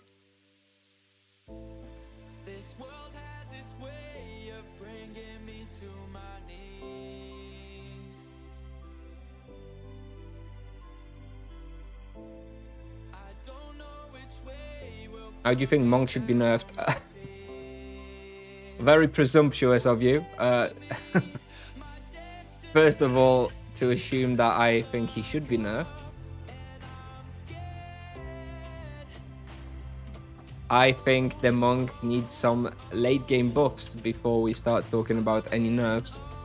I mean, I don't think the Monk is very good past the level of like 6, 7, 800 or so. So I'd like to see that addressed before we start talking about nerfs for a low level range in the grand scheme of things. And honestly, even if it was to be nerfed, at this point, I don't know how I would nerf it without just making it feel really bad. Like the two nerfs that I was recommending or was expecting to see was the nerf to sustain on the virtues. And the nerf to the chain pendants damage. So both of those happen, and the Monk is still super good. So I don't really know. I don't know. I don't want to talk about it anymore. I'm just playing the Vocation. I enjoy the Vocation for what it is, for the playstyle. I like it, so I'm just gonna keep playing it. And I try and not think too much about what nerfs may or may not happen. I'll leave it to Tipsoft. Not my job, not my problem. But I don't think it's an easy problem to solve, though. I have to say, Tipsoft are gonna come to regret making the Monk, I would say. You're talking about team hunting or solo hunting in the late game. So first, honestly, Monk's solo hunting will be fine. It'll be kind of like the EK, right? The EK is fine for solo hunting, but he falls off late game, right? And I think the Monk will be in a similar spot. So it's going to be fine. Like, it's not going to be like massively worse, but it is going to be definitely worse than it is now. But yeah, team hunting definitely a bigger consideration though. But the damage output in team hunts is definitely lacking at a higher level. Switch Exeter and press from EK to Monk. Which one do you prefer? I don't actually know which one is better. Now that I'm really used to the Monk range Exeter, like, I feel like both of them have their strengths and weaknesses, and I'm not even sure which one I would prefer to have.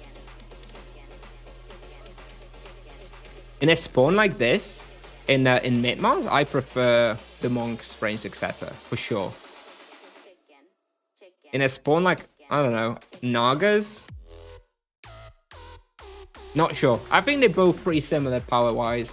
They both definitely have both the uses. Like the main thing the EK etc is good at is that it has a 2-second cooldown. So you mess it up, you can just cast it again, right?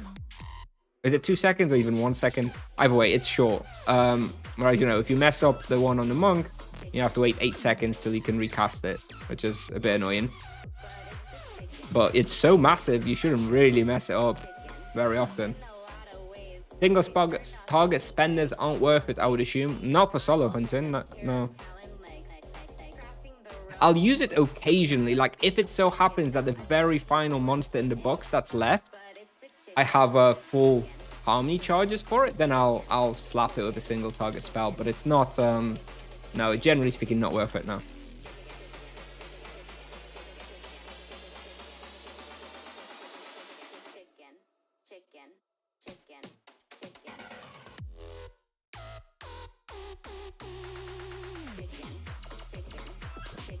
What should be the first charm for Monk? Low blow. I would just go all in on low blow.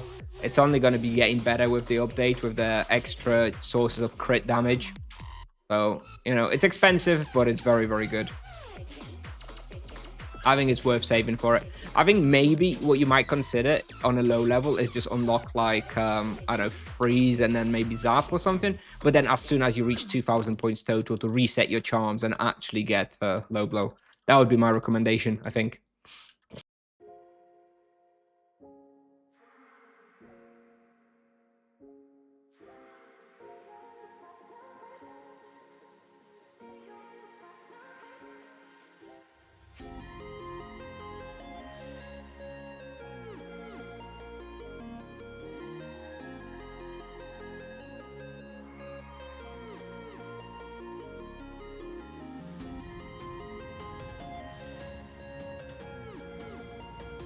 I'm not person. Yeah, that's interesting, Jojo. I've never done that myself. When I get trapped, I still go for the AoE spenders.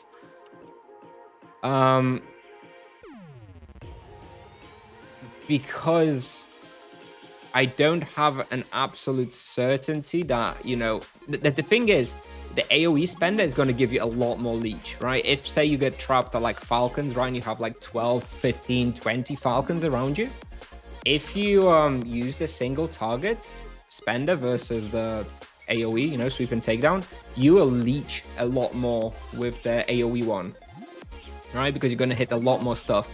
And it's going to potentially kill more creatures. And it's, yeah, going to give you more leech. So after you kill the monster, you may have more chance of a survival by like running away and stuff. Whereas the single target, if you mess up the single target spender to kill something off, and you miscalculate and it goes down to like 100 health and you have to wait another turn to kill it, you may be kind of screwed. So like, I can see it. I used a single target spell there, by the way, to kill that one off, just as an example. I don't know that I would recommend, if you get trapped in a box, using the single target spender. It's an interesting one. Personally, I still use the AoE one to get out of traps, just because I think the leech and the damage to more creatures is probably better. But I do see that there might be a case where it would be better to go with a single target. But I'm not sure that would be my default way of getting out of a trap, to be honest.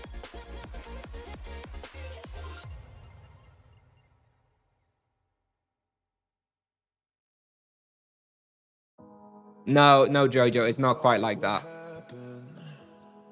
That's not the Leeching formula. The Leeching formula is, I believe it's 100% from the first hit that you deal, and then it's 10% of the damage for every subsequent one. So if you, no, it's not. It's 100% not. It's stronger for single target spells. That's why like melee attacks on the EK are better and very important on the Monk, and the EK2 hit your basic attacks because they do a very good solid single target conversion for leeching. But the formula for leeching is like 100% of 100% of the first hit, and then 10% of the hit for like everything else. So if you hit like 10 creatures with an AoE attack, you're going to get like effectively like 200% leech value. It's still going to be better than a single target ability. And believe me, it's like that.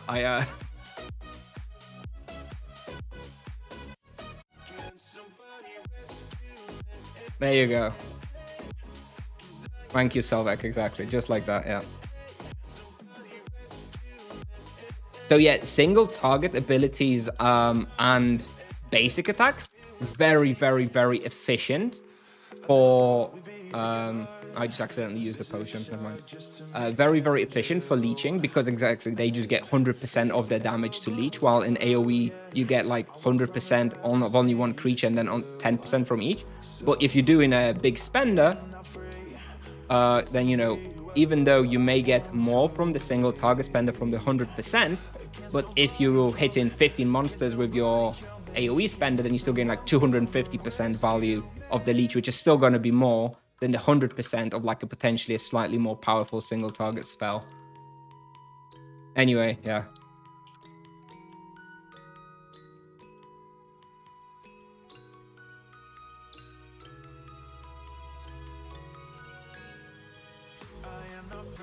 Which is why, yeah, I would probably still use AoE spenders to get out of traps.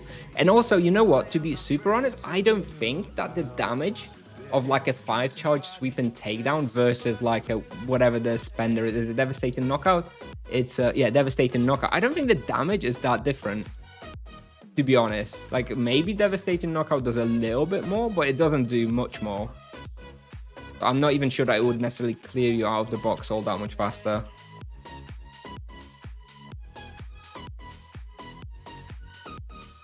I think it's been like that since the implementation, to be honest. I remember making a calculator on Tibia Pal for the leech. There's a leech calculator on Tibia Pal for this precise reason. And I made that years and years ago, so it's definitely not a recent change. I'm pretty sure it was like this from the start. I think you're probably confused because there's this general conception that, you know, single target spells are better for leeching. And yeah, because they do convert 100% of the damage dealt, whereas in AoE, you don't kind of get like 100% of the damage. You get, you know, 100% of just one plus 10% of each, so it doesn't feel as good. But yeah, I think it's always been like that, to be honest.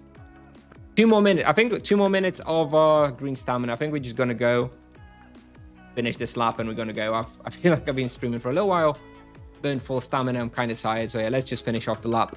And yeah, we'll probably end in a few minutes. Hello, what's a good hunting spot for a level 100 druid?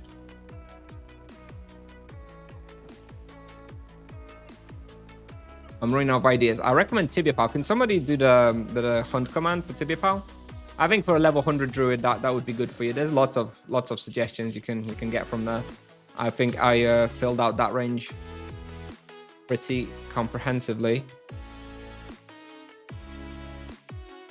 If nobody does it, I'll do it in a couple of minutes for you, Black Bunny, with a link with like loads of ideas and suggestions. Can you show your wheel real quick so I can screenshot it even though I'm only level 200? It's literally just a greater gem wheel. It's nothing fancy. I literally have just a greater gem and then 17 more points in here. It's nothing. All right, let me do the command. There you go. Where's paid chatter when you need him? There you go. You just check that out. That should give you plenty of ideas.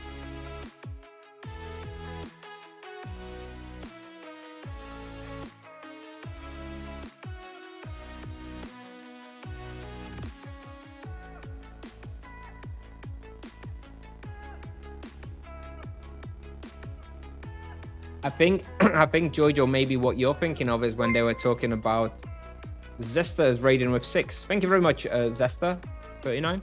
I think that the point maybe is that it takes the highest value. So, you know, if you hit 20 monsters and you roll 20 different damage types, the leech takes the highest value from those 20 to like then do the formula calculate, maybe. I don't know. Honestly, I was not around when imbuements were introduced to the game. That I was like retired in those years. So I don't know for sure. But I have not heard about the leeching formula changing over the years. So I'd be surprised, to be honest with you. Anyway, we finished. Obviously, the experience dipped there because I started talking and etc. And Slupek was messaging me. But this place overall, this place is about 6-ish KK raw at the moment, with about 1.3 to 1.4 KK profit per hour, and excellent progress to weapon proficiency with about 1400 hard monsters per hour. Very, very good. Highly recommend it. Yeah, and we can reroll this one because we have nothing good here, right? We're not going Bashmu. Let's see. I want Asdalon or Cobras. Crypt Warriors.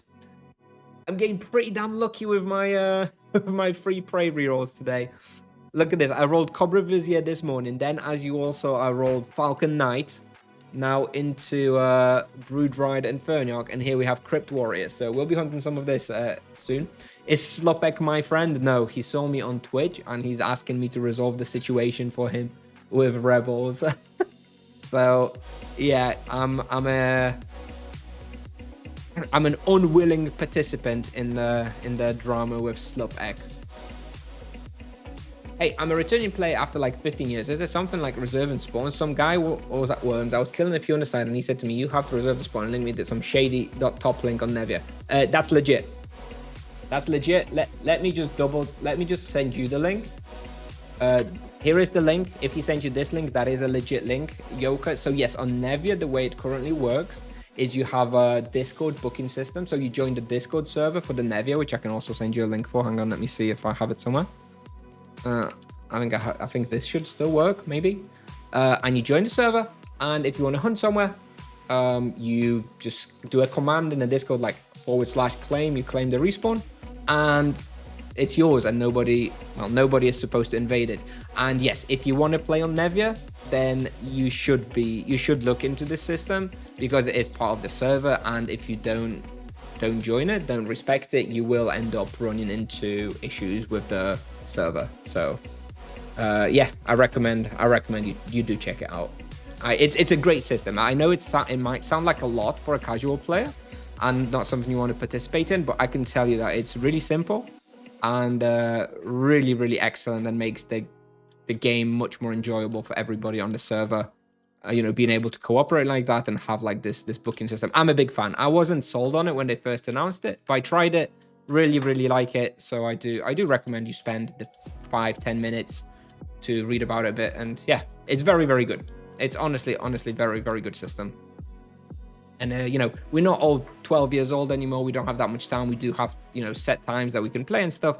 And this system ensures that. And yeah, big fan myself. Big fan myself. Anyway, yeah, we're gonna start ending the stream. Gonna have a look at somebody to raid. So the plan for the rest of the week is different than what I was saying at the start of the stream. I am going to stream again tomorrow after work around same time, and then I'm going to stream on Friday when we're gonna have the double experience with the Bewitched event, and I'm also gonna stream on Saturday morning. So that's what we're gonna be doing for the rest of the week. Stream tomorrow, stream on Friday, stream on Saturday. And now I'm just gonna see who I can raid. Let's have a look. Rubenos is streaming. Serion is streaming. What's Serion doing? We could raid Serion. He's often active in my Discord, often active in Twitch. I guess we could raid him. Yeah. All right. Thanks very much, everybody, for being here. As always, I appreciate you all so much, and see you tomorrow, hopefully. And let's say hello to Serion. Let's give him a quick... let's give a quick raid. Here we go. Bye-bye. See you tomorrow.